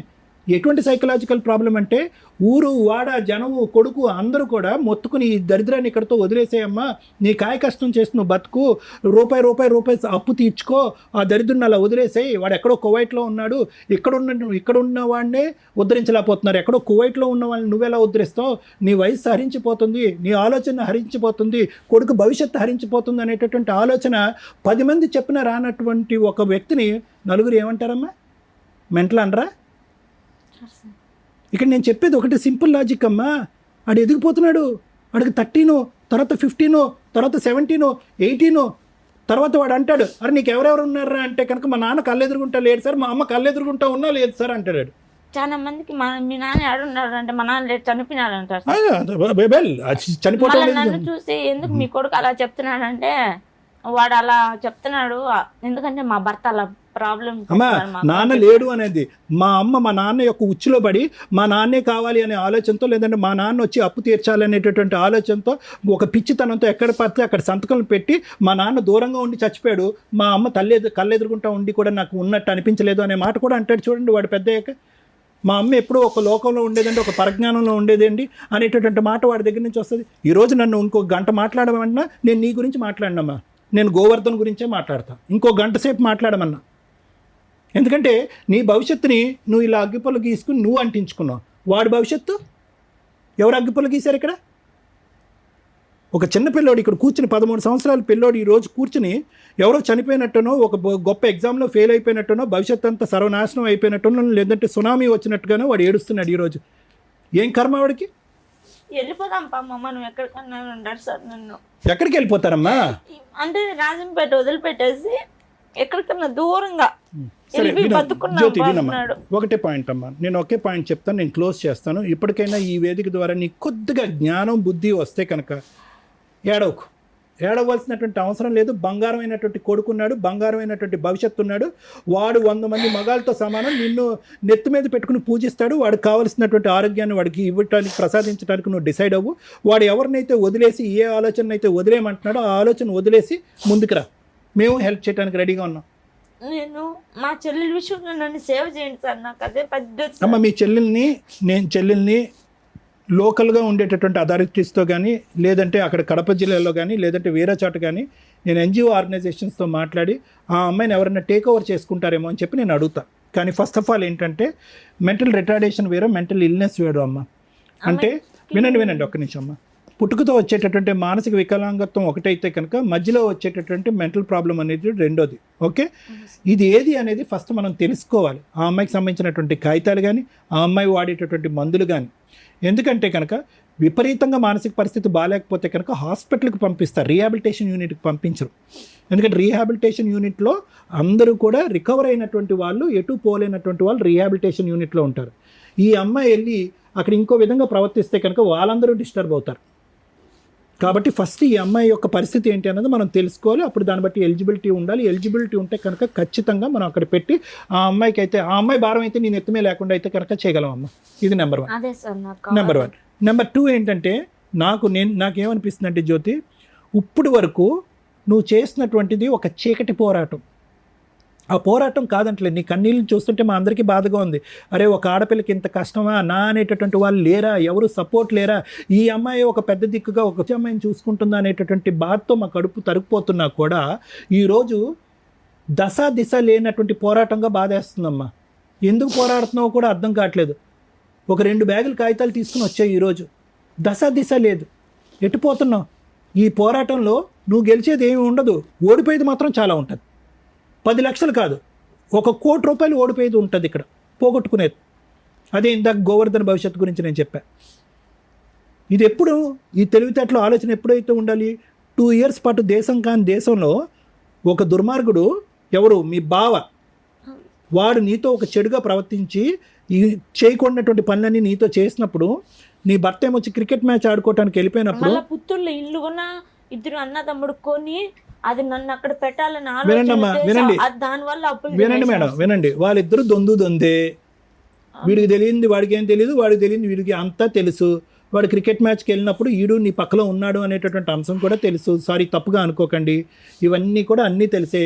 ఎక్కడా కూడా నీ భర్త 0.1% కూడా ఒక గుడ్నెస్ అనేటటువంటి అంశం లేనటువంటి వ్యక్తి. అతని ప్రేరేపణ, అతని ప్రోత్సాహంతోనే మీ బావ అనేటటువంటి వాడు అనేది నా అనుమానం. ఎటొచ్చి తీసి పక్కన పెట్టండి. వెనక్కి తిరిగి వచ్చారు. తిరిగి వచ్చిన తర్వాత ఏం చేయాలమ్మా? తిరిగి వచ్చిన తర్వాత ఏం చేయాలి? ఇంకా ఎగ్జాంపుల్స్, ఆలోచనలు లేవు. ఇదేంటి కనికరం లేకుండా మెడపట్టు గెంటేసినటువంటి వ్యక్తితో నేను ఎటువంటి సంబంధం పెట్టుకోవాలనేటటువంటిది అక్కడి నుంచి పోరాడి తెగొట్టుకుని ఉంటే సంవత్సరంలో అయిపోయింది. ఈరోజు నువ్వు బిడ్డని అనేటటువంటి వ్యక్తిని కన్న తర్వాత వాడిని విస్మరించి వేరే పోరాటం చేయటం అనేటటువంటి దాన్ని నేను ఇచ్చే ట్యాగ్ లైన్ ఏంటంటే గుడ్డి పోరాటం. ఇప్పటికైనా ఏమీ మించిపోలేదమ్మా. బాబు వెనకాల పాప కూడా చనిపోయింది సార్, అది పుట్టి చనిపోయిందమ్మా. ఇప్పటికీ ఏమీ మించిపోలేదు. నువ్వు ఈ డిప్రెషన్, మానసిక పరమైనటువంటి డిప్రెషన్ నుంచి బయటికి రా. మీ సిస్టర్కి ట్రీట్మెంట్ కాదు, నువ్వు కొద్ది ట్రీట్మెంట్ తీసుకుంటే కనుక కొద్ది మానసికంగా తేరుకుంటావు. ఎవరో కోరిక తీర్చవలసినటువంటి అవసరం లేదు. నీ కన్న కొడుకు కోరినటువంటి కోరికని తీర్చు. అది డివోర్స్ ఒకటి అడిగాడు, రెండోది ఎటువంటి సంబంధం, నాన్న గురించి ఎటువంటి ఆలోచన, ఆ వ్యక్తి యొక్క ప్రమేయము మా ఇంట్లో లేకుండా చూడండి, ఈ వేదికని నేను అదే కోరుకుంటున్నానని చెప్పి మేడంకి వచ్చి పాదావందనం చేశాడు. వాడు వచ్చి వాడికి ఉండేటటువంటి ఇంగితంలో మీరు 10% డెవలప్ చేసుకుంటే వాడి భవిష్యత్తు బ్రహ్మాండంగా ఉంటుంది. ఇది నా guarantee. Thank you sir. Madam madam 2 questions. Me property value ఎంత ఉంది ఇప్పుడు? ఇప్పుడు ఎకరా వచ్చి 9-8 పోతుందంట మేడం. ఎన్ని ఎకరాలు ఉన్నాయి మీకు? 4 ఎకరాలు మేడం. 4 ఎకరాలు ఉంది. అది డీకేట్ మేడం, పట్టాది కాదు ఆ సైడ్ అంతా. ఓకే, అలా అయినా అమ్మగలిగితే అమ్మొచ్చు. సో ఓకే, నీ పేరు మీద 4 ఎకరాల పొలం ఉంది. పాస్బుక్ నా పేరు మీద లేవు. ఎవరి పేరు మీద ఉన్నాయి? అంటే భూంగల్ వాళ్ళ పేరు మీదే ఉన్నాయి. ఆన్లైన్ లో ఎవరి పేరు ఎక్కిందమ్మా? ఇచ్చేసావు వాళ్ళకి. సో తాకట్టు పెట్టావు కాబట్టి తనఖా వాళ్ళ పేరు వాళ్ళ మీదకి దగ్గరే వెళ్ళింది. ఉన్నాయి. మీరు అమౌంట్ రిలీజ్ చేసినప్పుడు వాళ్ళు మళ్ళీ మీకు రిజిస్ట్రేషన్ ఇవ్వడం లేదు మేడం. ఇప్పుడు ఏమైనా అనేస్తుందా? ఏం చేసుకుంటారో చేసుకోండి అంటుంది. ఇంకా వాళ్ళ దగ్గర ఎంత అప్పు ఉంది? వాళ్ళ దగ్గర నేను 3,50,000 కుదవ పెట్టాను మేడం. నేను తాకట్టు పెట్టాను పాస్బుక్లు అవి. ఇది పెట్టి కూడా ఇది 10 సంవత్సరాలు అవుతుంది. ఈ 10 సంవత్సరాల నుంచి ఇట్లా ఇరకపి 5 లక్షలు. ఇంకా బాండ్ పేపర్లు తీసుకుంటున్నారా? నీ డబ్బులు నువ్వు ఇచ్చేస్తే వాళ్ళు ప్రాపర్టీ ఇవ్వడానికి రెడీగా లేదు మేడం. 3 ఏళ్ళు అయిపోయింది. అయిపోయింది. ఇక 4 ఎకరాలు ఉంటాయి కదా. అంటే నాకు చెప్పలేదు కాబట్టి నేను అడ్డం తిరుక్కున్నా మేడం. అంటే పొజిషన్ లో నువ్వు లేవు. వాళ్ళే చేసుకుంటున్నారు, వాళ్ళే కౌలు చేసుకుంటున్నారు. చేయలేదు, ఖాళీగా ఉందా? ఖాళీగానే ఉంది. నువ్వు టైం అయిపోతుంది కదా బాండుకు, రాపిచ్చిన బాండుకు నువ్వు ముందు చెప్పాలి కదా ఒక మాట. నాకు చెప్పుకోకుండా ఇప్పుడు అయిపోయింది నేను అమ్మేస్తున్నానంటే అది ఎలా అవుతుంది అని చెప్పి నేను అడ్డం మాట్లాడినాను మేడం. బీడ్ భూమి అమ్మా, సారీ మేడం, బీడా ఏం డీకేటి బీడ్ ఉంది. అదే బోర్ వేసుకోవాలి, బోర్ వేసుకొని సాగుబడి సాగులో ప్రస్తుతానికి అయితే సాగులేదు. లేదు. ఎందుకు ఇట్లాంటి వాళ్ళందరూ సుమన్ టీవీకి, పద్మవ్యూహం ప్రోగ్రామ్కో లేకపోతే మేము ఎక్కడున్నామో అక్కడికో ఎందుకు వస్తున్నారు? ఈ స్టేజ్ నుంచి సుమన్ టీవీ తరఫు నుంచి గవర్నమెంట్ని రిక్వెస్ట్ చేస్తున్నాను, ఇక్కడ ఇమీడియట్గా లీగల్ సపోర్ట్ దొరికిద్దానో, సైకలాజికల్ సపోర్ట్ దొరికిద్దానో, ఇమీడియట్ న్యాయం దొరికిద్దానో ఇక్కడ దాకా వచ్చేస్తున్నారు. గవర్నమెంట్ చెయ్యట్లేదా ఫ్రీ సర్వీసులు? గవర్నమెంట్కి సంబంధించిన ఫ్రీ కోర్ట్స్ లేవా? లీగల్ సెల్ అథారిటీస్ లేవా? ఎందుకు అవేర్నెస్ తీసుకురావట్లేదు ప్రజల్లో? మీరు అవేర్నెస్ తీసుకొని వస్తే ఇలాంటి షోల దగ్గర ఇట్లా ఏడుస్తూ జనాలు కూర్చోవలసిన అవసరం లేదు. జనాలంతా కట్టే ట్యాక్స్ ఎక్కడికి వెళ్తుంది? మీరు ఇచ్చే ఫ్రీ సర్వీసు అవేర్నెస్ జనాలకి తెలియకపోవడం వల్ల. ఆ చేసేది ఎలా ఉంటుందంటే కనీసం ఆ అడ్వర్టైజ్మెంట్ ఏంటో కూడా జనాలకి తెలియట్లే. ఈ రోజుకు కొంతన్నా మేము అవేర్నెస్ తీసుకురాగలుగుతున్నాం. లీగల్ సెల్ అథారిటీ ఒకటి ఉంది, న్యాయం కోసం అక్కడికి వెళ్ళండి, మీకు ఫ్రీ అడ్వకేట్స్ని కూడా ప్రొవైడ్ చేస్తారు అని చెప్పుకునే పరిస్థితికి మా వంతు ప్రయత్నం మేము చేస్తున్నాం. గవర్నమెంట్ కూడా రిపీటెడ్గా ఈ రోజున సోషల్ మీడియా ప్రతి ఒక్కళ్ళు వాడుతున్నారండి. సగం జీవితం సోషల్ మీడియాలోనే ఉంది ప్రతి ఒక్కళ్ళకి. ఫోన్ లేకుండా మనిషి బతకట్లా. సో దీని మీద కొంత ఇలాంటి బాధితులు అన్ని ప్లేసుల నుంచి, అమ్మాయి ఎక్కడి నుంచో వచ్చింది, కనీసం ఆ ప్లేసుల్లో ఉన్న లీగల్ సెల్ అథారిటీస్ వాళ్ళ ఫోన్ నెంబర్సు, వాళ్ళకి సంబంధించిన రిప్రజెంటేటివ్స్ గురించి రిపీటెడ్ మీరు అడ్వర్టైజ్మెంట్స్ ఇస్తే బాగుంటుందనేది ఈ స్టేజ్ నుంచి నేను గవర్నమెంట్ని రిక్వెస్ట్ చేస్తున్నానండి. లీగల్ సెల్ అథారిటీస్ని రిక్వెస్ట్ చేస్తున్నాను, లోక్ అదాలత్ వాళ్ళని రిక్వెస్ట్ చేస్తున్నాను. మీరు తలుచుకుంటే ఈ అవేర్నెస్ ఇట్లాంటి ప్రోగ్రామ్స్ మేము చేయాల్సిన అవసరం రాకుండా చేయొచ్చు. ఇది కొంచెం దృష్టిలో పెట్టుకుంటారని. కేసు గురించి మాట్లాడితే న్యాయం కోసం ఎక్కడెక్కడి నుంచో వచ్చేస్తున్నారు మేడం. వీళ్ళు ఎంత చేయగలరు, ఎంత చేయలేరు? మేము ఇక్కడ మా ప్రాక్టీసు అయిపోగా మిగతా టైంలో సాటర్డేసో సండేసో ముగ్గురం టైం చూసుకొని మా ప్రొఫెషన్స్లోంచి బయటకు వచ్చి మేము షో చేస్తుంటే పొద్దుటనక రాత్రి అనక ఎప్పుడో వచ్చేసి కూర్చుంటున్నారు. ప్లీజ్ కొంత మీ లోకల్లో లీగల్ సెల్ అథారిటీలకు సంబంధించి మేము చాలా చెప్తున్నాం. అక్కడ మీ వంతు హక్కుల కోసం మీరు ప్రయత్నించండి. అక్కడ అవ్వకపోతే మేమేం చేయగలం? సెటిల్మెంట్లు అనేవి కుటుంబాలకి సంబంధించిన తగాదాలు చేయగలుగుతాం, కానీ ఆస్తి తగాదాలు, అప్పుల తగాదాలు ఇట్లాంటివి ఈ స్టేజ్ మీద వర్కౌట్ అవ్వదండి. ప్లీజ్ దయచేసి మమ్మల్ని అర్థం చేసుకుంటారని నా రిక్వెస్ట్. అలాగే కొంతమంది అనేసుకుంటూ ఉంటారు, మేమేదో సిబిసిఐడి ఎంక్వైరీలు చేసి మీ పార్ట్నర్ యొక్క అక్రమ సంబంధాల చట్టాలు తీసుకొస్తామని. అవి రేర్ ఆఫ్ రేర్ కేసుల్లో వాళ్ళే తీసుకొని వస్తే మేము కూడా కొంత కరెక్టా కదా? ఎందుకంటే ఎవరు పడితే వాళ్ళ ఎవిడెన్స్లు తీసుకొస్తే వేసేయండి అని కానీ సోషల్ మీడియాలో వేయలేం కదా. అవన్నీ మేము కొంత ఎంక్వైరీ చేసుకునే చేస్తాం, కానీ మేమే ఎంక్వైరీ చేయడం అనేది ఉండదండి. ఈ టైం ఇవ్వడమే మా ముగ్గురికి మా వంతు ప్రయత్నంగా మేము సోషల్ సర్వీస్ చేస్తున్నాం. ప్లీజ్ అర్థం చేసుకుంటారని మా రిక్వెస్ట్ ఇక్కడి నుంచి. కేసు విషయానికి వస్తే అమ్మాయి చెప్తున్నవన్నీ అబద్ధాలు నా దృష్టిలో. తన ఇమాజినేషన్ వేరు, తన ప్రాక్టికాలిటీ వేరు, తన కష్టం వేరు. చెప్పేవాడికి వినేవాడు లోకువా అంటే మా స్టేజ్ మీద అది ఉండదు. మేము చెప్పే ప్రతి మాటకి చాలా వాల్యూ ఉంటుంది. ఎందుకు అంటే తనలాగా బాధపడే వాళ్ళకి ఏది నిజం ఏది అబద్ధం. తను వచ్చి ఫస్ట్ ఏదో దండం పెట్టేసిందని కాదు, నిజం మాట్లాడడం నాకు అలవాటు. ఇక్కడ ఆ అమ్మాయి నిజంగా కష్టాల్లో ఉంది.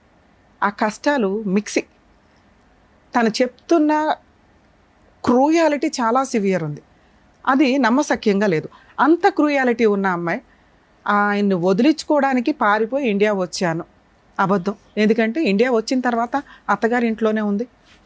అలాగే అతను వచ్చాడు, మళ్ళీ సెకండ్ ప్రెగ్నెన్సీ వచ్చింది, అలాగే ప్రాపర్టీ కొనుక్కున్నారు, కొన్నది భార్య పేరు మీద పెట్టాడు. ఇవన్నీ కూడా ఆ అమ్మాయి క్యారెక్టర్ మంచిదే అని చెప్పడానికి నేను మాట్లాడుతున్నాను. తనకి తెలియక క్రూయాలిటీని ఎక్కువగా చెప్తే ఇంప్రెషన్ పడుతుందేమో, నాకు జరిగిన అన్యాయం గురించి. భర్త కొట్టకుండా ఉంటాడా? ఈ కేసులో కొట్టే ఉంటాడు, కానీ తను చెప్తున్నంత సివియారిటీ లేదు. బావ అక్రమంగా దృష్టితో చూడలేదా అంటే మేబీ చూసే ఉండొచ్చు, కానీ తను చెప్తున్న అటెంప్ట్ జరగకపోవచ్చు. ఇక్కడికి వచ్చినాక 10 ఏళ్ల నుంచి భర్త విడిపోయాడండి, టచ్లో కూడా లేదనేది అబద్ధం. ఎందుకంటే భర్త వచ్చి ప్రాపర్టీస్ కొన్నాడు. మరి ఇక్కడ ప్రాబ్లం ఏంటి? ఆల్రెడీ జీన్స్లోనే ఉంది. సిస్టరు రోడ్లమ్మడి పడి తిరుగుతుంది, ట్రీట్మెంట్ ఇచ్చేవాళ్ళు లేరు. మేనత్తలు తిరుగుతున్నారు, ట్రీట్మెంట్ ఇచ్చేవాళ్ళు లేరు. ఎందుకంటే భారతదేశంలో ఉన్న 140 కోట్ల జనాభాలో వీళ్ళు ఒక నీటి బొట్టు ఇలాంటి వాళ్ళు ఉన్నదే ఉండొచ్చు. ఎందుకంటే వాళ్ళ ఆలోచన విధానం వాళ్ళకి తెలియదు, ఎలా థింక్ చేయాలి. ఎడ్యుకేటెడ్స్ వేరు, కష్టపడి సంపాదించుకునే వాళ్ళు వేరు, అమాయకంగా ఉండేవాళ్ళు వేరు. ముందు ఇక్కడ కరెక్ట్ లేకపోతే పాప మా అమ్మాయి ఏం చేయగలిగింది? ఏదో చెప్పుకుంటూ ఏదో ఫ్రీగా ఎక్కడ దొరికిద్ది. ఓన్లీ జనాలకు అవేర్నెస్ ఉన్నది పోలీస్ స్టేషన్. పోలీస్ స్టేషన్కి ఈ అమ్మాయి ఇలా వెళ్ళి చెప్తే ఏ పోలీసులన్నా ఓపిక్గా తీసుకుంటారా? ఎందుకంటే చాలా కేసుల్లో వీళ్ళది ఒక కేసు. తనకి ఎక్కడ న్యాయం జరగల. ఏంటి అంటే తన ఆలోచనలో తనకున్న కష్టం, ఆ కష్టాన్ని పిల్లోడికి నూరు పోసేసింది. వాడి ఊహ తెలిసిన దగ్గర నుంచి అమ్మ చెప్తుందే విన్నాడు. కర్మ. ఇలాంటి జీవితాలు కొన్ని 100 కోట్ల ఫ్యామిలీస్ ఉండుంటాయి. ప్లీజ్, ఇది రిక్వెస్ట్ అండి. ట్రీట్మెంట్ జ్వరం వస్తే ఏ రకంగా మెడికల్గా వెళ్తామో, వేరే కంట్రీస్లో జస్ట్ డిప్రెషన్ వచ్చినా ఇమ్మీడియట్గా సైకియాట్రిస్టుల దగ్గరకో సైకాలజీ కౌన్సిలింగ్లకో వెళ్తూ ఉంటారు. మనకేంటంటే దాన్ని పిచ్చి అనుకొని భయపడుతూ ఉంటాం. నో, ఇప్పుడున్న ప్రాబ్లమ్స్కి ఒకరికొకరికి షేర్ చేసుకోవడానికి లేరు. ఇక్కడ ఈ పిల్ల మేజర్ ప్రాబ్లం అదే. తన కష్టాన్ని షేర్ చేసుకోవడానికి సిస్టర్ కూడా కాన్షియస్లో లేదు. మరి ఎవరికి చెప్పుకోవాలి? ఈ అమ్మాయి ఎవరికైనా చెప్తే నస. మీరే ఒక 1 అవర్ వినడానికి ఇంత అయ్యి ఉంటారు, మేము 3 అవర్స్ నుంచి వింటున్నాం, ఎందుకంటే మాకు ఓపిక ఎక్కువ. ఇలాంటివి వచ్చినప్పుడు కనీసం ఫ్రెండ్స్ ఉంటే ఆ అమ్మాయికి ఫైనాన్షియల్ సపోర్ట్ కూడా అవసరంలా. Free legal. ఆ అమ్మాయికి ఉన్న ఈరోజు కష్టం లీగాలిటీయే. ఎందుకంటే ఆవిడ బ్రెయిన్తో ఆవిడ బతికేస్తుంది, వాళ్ళ చెల్లిని చూసుకుంటుంది, అమ్మ ఉన్నంతలో ఏదో ఫైనాన్షియల్గా సపోర్ట్ చేస్తుంది, తమ్ముడు కూడా సపోర్ట్ చేస్తున్నాడు, నాన్న అంతే కదా, ఉన్నంతలో అవి నడుస్తున్నాయి. ఈ ఎఫెక్ట్ ఎవరి మీద పడిందంటే తన మీద, పిల్లోడి మీద ఎక్కువ పడింది. పిల్లోడు ఒక టాయ్ లాగా తయారైపోయాడు. ఇక ఈ పాపం ఎవరు వేసుకుంటారంటే పరిస్థితుల ప్రభావం. ఒక అమ్మాయిని పెళ్లి చేసుకొని ఆ అమ్మాయి నచ్చలేదు అంటే మీ ఆయన ఈరోజు వరకు డైవర్స్ కేసు వేయలే. నిన్ను వదిలించుకోవాలంటే 1 నిమిషం పని. ఆయన వేరే కంట్రీలో డైవర్స్ వేయలే. ఇక్కడ నీతో 498 కేసు వేసి వచ్చినాక సెటిల్మెంట్ కావాలని అడగల. అలాగే పిల్లాడికి సంబంధించి నాకు ఈ అబ్బాయి వద్దు అని తప్పించుకొని ఎక్కడ తిరగట్లా. నువ్వు ముందు స్ట్రాంగ్గా ఉంటే మీది ఒక రకంగా కౌన్సిలింగ్ ఇస్తే అన్యోన్యమైన కాపురమే. నీ 6 ఏళ్ళు ఉన్నాయనో లేకపోతే నువ్వు ఎలా ఉన్నావనో అబ్బాయి నిన్ను ఎక్కడ పంపిలే. ఎందుకంటే చాలా అందంగా ఉన్నావు, నీకు తెలియదేమో. ఇంతకంటే అద్భుతమైన అమ్మాయి ఏ భర్తకి దొరకరు అక్కడున్న ఆయన కెపాసిటీని బట్టి. నిన్ను చూసే పెళ్లి చేసుకున్నాడు, నీతో 2-3 సంవత్సరాలు కాపురం చేశాడు, ఇండియా వచ్చినాక కూడా నీకు ప్రాపర్టీ కొన్నాడు. ఇక్కడ కష్టం ఏంటంటే ఆ ప్రాపర్టీ రోడ్డు పాలైపోయింది. నువ్వు ప్రాపర్ లీగల్ ఫైటింగ్ చేయకపోవడం వల్ల, అంటే నీకు తెలియదు, నిన్ను అనట్లే ఇక్కడ. ఎందుకంటే అడ్వకేట్స్ని పెట్టుకోవడం అనేది ఈ రోజున ఎంత కాస్ట్లీ అయిపోయిందంటే అది 10 రూపాయల 1,00,000 రూపాయలు అనే పక్కన పెడితే అది నీ రేంజ్కి ఎక్కువే. ఎందుకంటే ప్రతి రూపాయి నీకు ఇంట్లో అవసరం. మీ అమ్మ అక్కడ కష్టపడి తీసుకొచ్చి పంపిస్తుంటే మీరు ఇల్లు గడుస్తుంది, మీకు పిల్లోడిని చదివిస్తున్నావు ఉన్నంతలో. నువ్వు 100% మీ సిస్టర్ కోసం నువ్వు ఆలోచిస్తున్నావు. చూడు మేడం, 1 నిమిషం మాట్లాడినాను. మా చెల్లెల విషయంలో ఆ పాపది ఏం తప్పులేదు మేడం. నాన్న అది కూడా మాట్లాడతా. మీ సిస్టర్కి ఉన్న సైకలాజికల్ ప్రాబ్లము పెద్ద మనుషులంతా ఆ అమ్మాయి బట్టలు కూడా ఒంటి మీద ఉన్నాయో లేదో అని తీసుకెళ్ళే అంతా అన్నావు. మీ ఆయన మీ సిస్టర్ని పెళ్లి చేసుకోవడం అనేది నమ్మసక్యం కాదు. ఒకవేళ అలా ఏదైనా చేసినా లీగల్గా అది వ్యాలిడ్ కాదు. సైకలాజికల్ ప్రాబ్లం ఉన్న అమ్మాయిని కానీ మైనర్ని కానీ ఎవరైనా పెళ్లి చేసుకుంటే అది లీగల్గా వ్యాలిడ్ కాదు. వాళ్ళ మీద కంప్లైంట్ ఇస్తే చాలా సీరియస్ ఉంటుంది. మీకు కావాల్సింది ఏంటిది? Free legal advocate, free legal advice. Police స్టేషన్కి వెళ్ళండి, చేసి పెడతారు. పాపం తన వంతు ప్రయత్నంలో ఇక్కడ ఏంటంటే వాళ్ళ అక్కకి ఉన్న వాళ్ళ సిస్టర్కి 100% ఉంటే నీకు 10-20 ఉంది నాన్న. ఎందుకంటే మాకు అర్థమైపోతుంది నువ్వు మాట్లాడే విధానంలో పర్ఫెక్షనిస్ట్ లేదు, నిజాలు మిక్సీ అయిపోతున్నాయి అన్నిటిలో కలిపి. సో అసలు ఫస్ట్ ట్రీట్మెంట్కి వెళ్ళాల్సింది క్యూర్ అయ్యే ట్రీట్మెంట్ నీకే. సార్ ఏదైనా మీకు ట్రీట్మెంట్ ఇప్పించాల్సి వస్తే కౌన్సిలింగ్ అనేది నీకు ఫస్ట్ ఇప్పిస్తే ఆ 10-20% ఏదైతే ఉందో పర్ఫెక్ట్ బ్రెయిన్లో నుంచి వెళ్ళిపోయి కరెక్ట్ డెసిషన్స్ తీసుకోగలుగుతాం. నెక్స్ట్ నీకున్న అప్పుల పంచాయతీ, ఇది వడ్డీ వడ్డీ వడ్డీ పెరిగిపోయింది. ఆల్రెడీ 10 ఏళ్ల క్రితం తీసుకున్న అప్పులు ఏదైతే ఉందో 4 ఎకరాలు రాయించేసుకున్నారు. 4 ఎకరాలు 15 లక్షలతో ఏ రకంగా టాలీ అవుతాయి నాన్న? అవ్వదు. ఒకవేళ మనం 3 ఇయర్స్కో 4 ఇయర్స్కో మనం మాట్లాడి ఎవరైనా పెద్ద మనుషులు కూర్చొని 2 ఎకరాలు నువ్వు తీసుకుని పోయి మిగతా ఇచ్చిపడే అనొచ్చు. లేదా 4 ఎకరాలు నువ్వు బయట బేరం పెడితే అవే 30 lakhs వచ్చేవి. ఇలా 15 lakhs పోయినా 15 lakhs మిగిలేవి వేరే చోట కొనుక్కునేదానివి. ఇవి కరెక్ట్గా థింక్ చేయట్లా మీరు. ఇప్పటికీ అమాయకంగా ఏమనుకుంటున్నారో తెలుసా? నేను మార్టిగేజ్ చేశాను, వాళ్ళ పొజిషన్లో లేరు కాబట్టి నేను రివర్స్ అయితే నా ప్రాపర్టీ నాకు ఉంటుంది అనుకుంటున్నావు. ఆల్రెడీ వాళ్ళ పేరు మీదకి వెళ్ళిపోయి 10 ఏళ్ళు అయిపోయింది. నీ పేరు మీదకి రావడం ఎట్లా? 1, అప్పు తీర్చడం ఎట్లా? 2, మీ ఆయన అంతు తేల్చడం ఎట్లా? 3, మీ అబ్బాయి అడుగుతున్న డైవర్స్ ఇప్పించడం ఎట్లా? అసలు నాన్న అనే ఊహనే ఆ పిల్లోడు భరించట్లా. నాన్న అంత క్రూయల్ అంటే నా దృష్టిలో అయితే కాదు. నాన్నకు 4 బీగితే అప్పు తీర్చేవాడు. నాన్ని లైన్లో చేసుకున్నాడు మేడం. ఇక్కడ నీతో డైవర్స్ తీసుకోవాల్సిన అవసరం అతనికి రాలా? అతను ఎక్కడున్నాడో నీకు తెలియదు, ప్రజెంట్ ఇంకో పెళ్లి చేసుకున్నాడు అనేది నీకు ఒక ఐడియా అయితే ఉంది మేడం. ఇంకో ఐడియా అయితే ఆధారాలు ఉంది. కూడా ఉన్నాయి మేడం. సో ఇప్పుడు ఆయన వద్దు అని అనుకుంటున్నాంగా మనకు వద్దు. ఏం చేద్దాం? మనకు ప్రజెంట్ ఉన్నది అప్పుల పంచాయతీ. ఇరికిచ్చేసింది నిన్ను. మీ ఆయన అప్పు తీసుకురమ్మంటే నువ్వు సంతకాలు పెట్టి తీసుకొచ్చావు. మీ ఆయన మీద కేసు వేయరు, సిగ్నేచర్లు పెట్టింది నువ్వే కదా, నీ మీద వేస్తారు. బెయిల్ లేకుండా కేసు పెడతారంట మేడం. నీ మీద నేనున్నా, నువ్వేం చేయాలో నా చెప్తా. బిడ్డ దిక్కులేనాడు అయిపోతాడు మేడం. నాన్న నువ్వు అంతకంటే ఎక్కువ ప్రాపర్టీ ఇచ్చేసావు నాన్న. ఇంకో 4 ఉన్నారు అప్పులోళ్ళు. నువ్వు ఒక లాయర్ని పెట్టుకోగలవా మీ ఊర్లో? నేను ఇక్కడ నుంచి రాలేను కదా.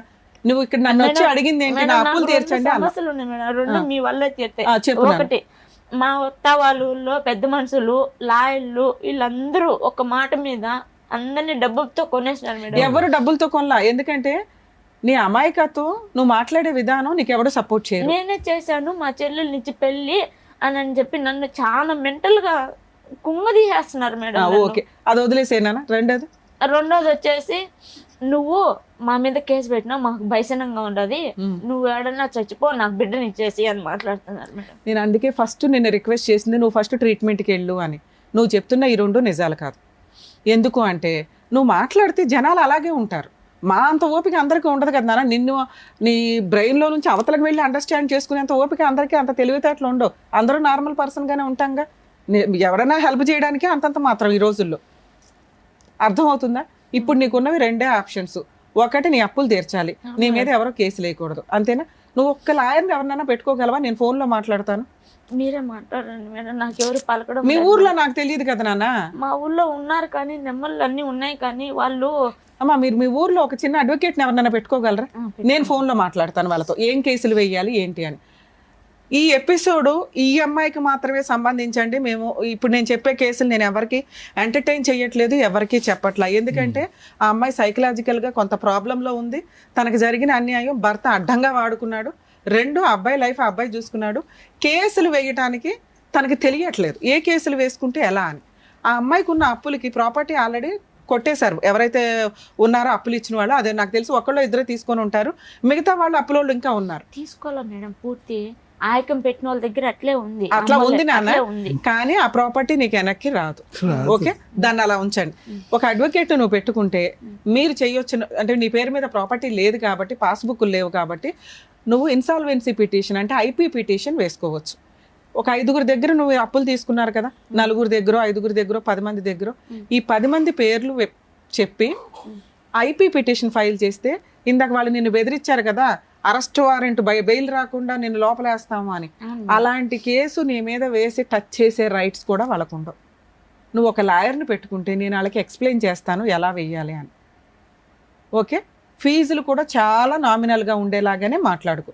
నేను సపోర్ట్ చేస్తాను కాబట్టి డ్రాఫ్ట్ కానీ ఏదైనా జస్ట్ వాళ్ళ పని వేయటం వరకే.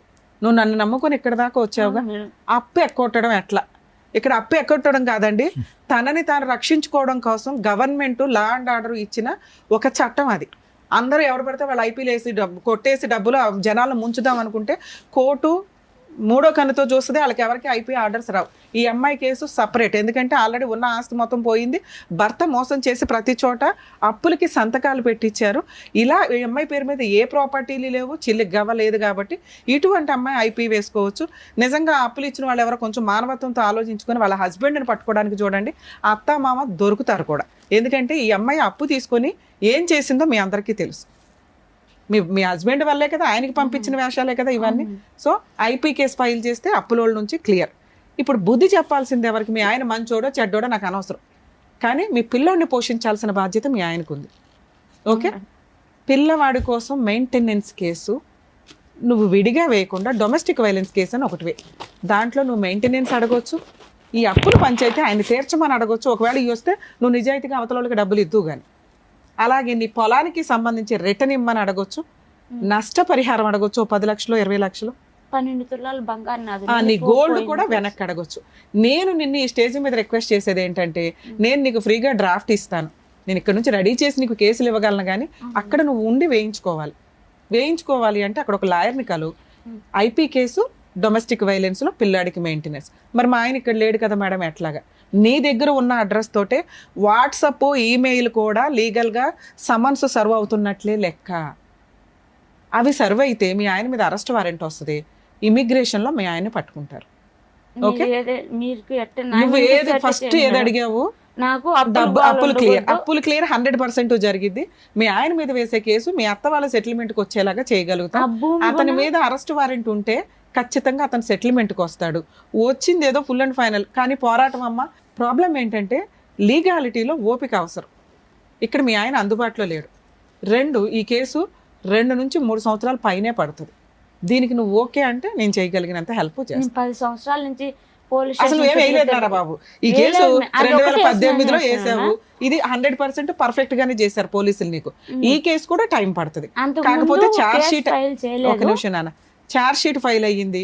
ఈ కోర్ట్స్ యాప్ అని ఒకటి ఉంటుందండి, దయచేసి చాలా మందికి తెలియట్లేదు. అడ్వకేట్స్ చెప్తేనే డేట్ల గురించి వెరిఫై చేసుకుంటున్నారు. ప్రతి ఫోన్లోనూ కూడా ఈ కోర్ట్స్ యాప్, ఈ అంటే ఎలిఫెంట్, స్మాల్ లెటర్ ఈ కోర్ట్స్, కోర్ట్ అంటే కోర్టు, ఈ కోర్ట్స్ యాప్ డౌన్లోడ్ చేసుకొని మీ కేసులు state wise, district wise, court wise feed చేసుకుంటే రెగ్యులర్గా ఏం జరుగుతుందో మీకు అర్థం అవుతుంది. మీ అడ్వకేట్స్ని అడగవసరం లేదు. మీ అడ్వకేట్లు కోర్టులకు వెళ్ళారా లేదా అని కూడా మీకు క్లియర్గా అక్కడ అర్థమైపోతుంది. అడ్వకేట్స్ నన్ను తిట్టుకోకండి మేడం. ఇట్లాంటి కేసులో తనకి అంటే మేబీ అందరికీ ఐపీలు రావు, ఈ అమ్మాయి కేసులో ఐపీ రావడానికి అవకాశం ఉంది. మనల్ని నమ్ముకొని వచ్చింది కాబట్టి సార్ చేసే హెల్ప్ సార్ చేస్తానన్నారు. లీగల్ సపోర్ట్ లో అప్పుల వాళ్ళకి మా మొగుడు పేరు మా మొగుడికి భాగము ఇంటి స్థలం ఉంది, భూమి ఎక్కడికి పోలేదు. ఏం చేసుకుంటారో చేసుకొని నీ మీదకి రాకుండా చూడమన్నావు. నువ్వు ప్రామిసరీ నోట్లు పెట్టు, నువ్వు ప్రామిసరీ నోట్లు నీ దగ్గర నువ్వు నీ సంతకాలతో ఉన్నాయి. మీ ఆయన ఆస్తి నీ పేరు మీద లేదు, నీ పొలం నీ పేరు మీద లేదు, కానీ ఆయకంలో ఉంది మేడం. వీళ్ళ అమ్మేసి వాళ్ళ డబ్బులు వాళ్ళకి చెల్లి పెట్టేసి మిగతా డబ్బులు తెచ్చి మాకు బాకీ కట్టాలి. 4 ఎకరాలు అమ్ముకోవడానికి అవకాశం ఉందని ఉంది మేడం. మరి అమ్మేసుకో. ఆమె ఆయకంలో పెట్టున్నామా, ఇవ్వడం లేదు మేడం. నేను అదే మాట్లాడిపించిన పెద్దవాళ్ళతో. బేరం రెడీగా ఉంటే నాతో మాట్లాడిచ్చిపోని, నేను మాట్లాడతా.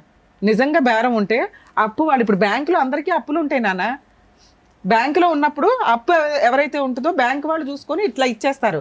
అలాగే తాకట్లో ఉన్న ప్రాపర్టీని మనం ఎవరికైనా బేరం పెడితే ఇదిగోండి 30 లక్షలు, ఓకే పలానా చోట 15 లక్షలు కట్టాలండి, అగ్రిమెంట్ ఆఫ్ సేల్లో 15 లక్షలు కట్టి రిజిస్ట్రేషన్ అప్పుడు 15 లక్షలు కట్టండి అని ఆ రిమైనింగ్ 15 లక్షలు తెచ్చుకోవాలి మనం. అవును మేడం, తెచ్చుకొని వేరే చోట పోయినా కూడా నాకు 30 లక్షలు నా చేతికి వస్తుంది కదా, బాకీలు కట్టుకొని ఏదో నా పిల్లోడికి చదువుకుంటుందని భంగపడతా ఉంటే అమ్మి మొగుని రమ్మనిస్తానంటుంది. అసలు ఆయన సంగతి వదిలే, నువ్వు కేసులు వేసినాక ఆయన రావడం ఆయన మాట్లాడడం అనేది ఉండదు. ఓకే, నీ సంతకాలే నీ సిగ్నేచర్ ఇంపార్టెంట్. నీ పేరు మీద ప్రాపర్టీ ఉందంటే అలా కూడా సెటిల్మెంట్ చేయిద్దాం. మీరు మీ అడ్వకేట్తో నాతో మాట్లాడిస్తే నేను ఇది మాట్లాడతాను. సో ఇక్కడ మా స్టేజ్ నుంచి మేము హెల్ప్ చేస్తామని కూడా చెప్తాం. అమ్మాయికి లీగల్ సపోర్టు, సైకలాజికల్ సపోర్టు ఉంటుంది కాబట్టి అక్కడ సెటిల్మెంట్ చేయండి, ఏదైనా తేడా వస్తే మేము వస్తామని చెప్తాం. సరేనా? ఓకే ఓకే జ్యోతి గారు, థ్యాంక్ యూ. జాగ్రత్త.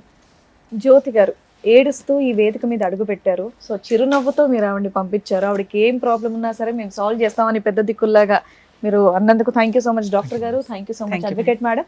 మరో కథతో మళ్ళీ కలుద్దాం.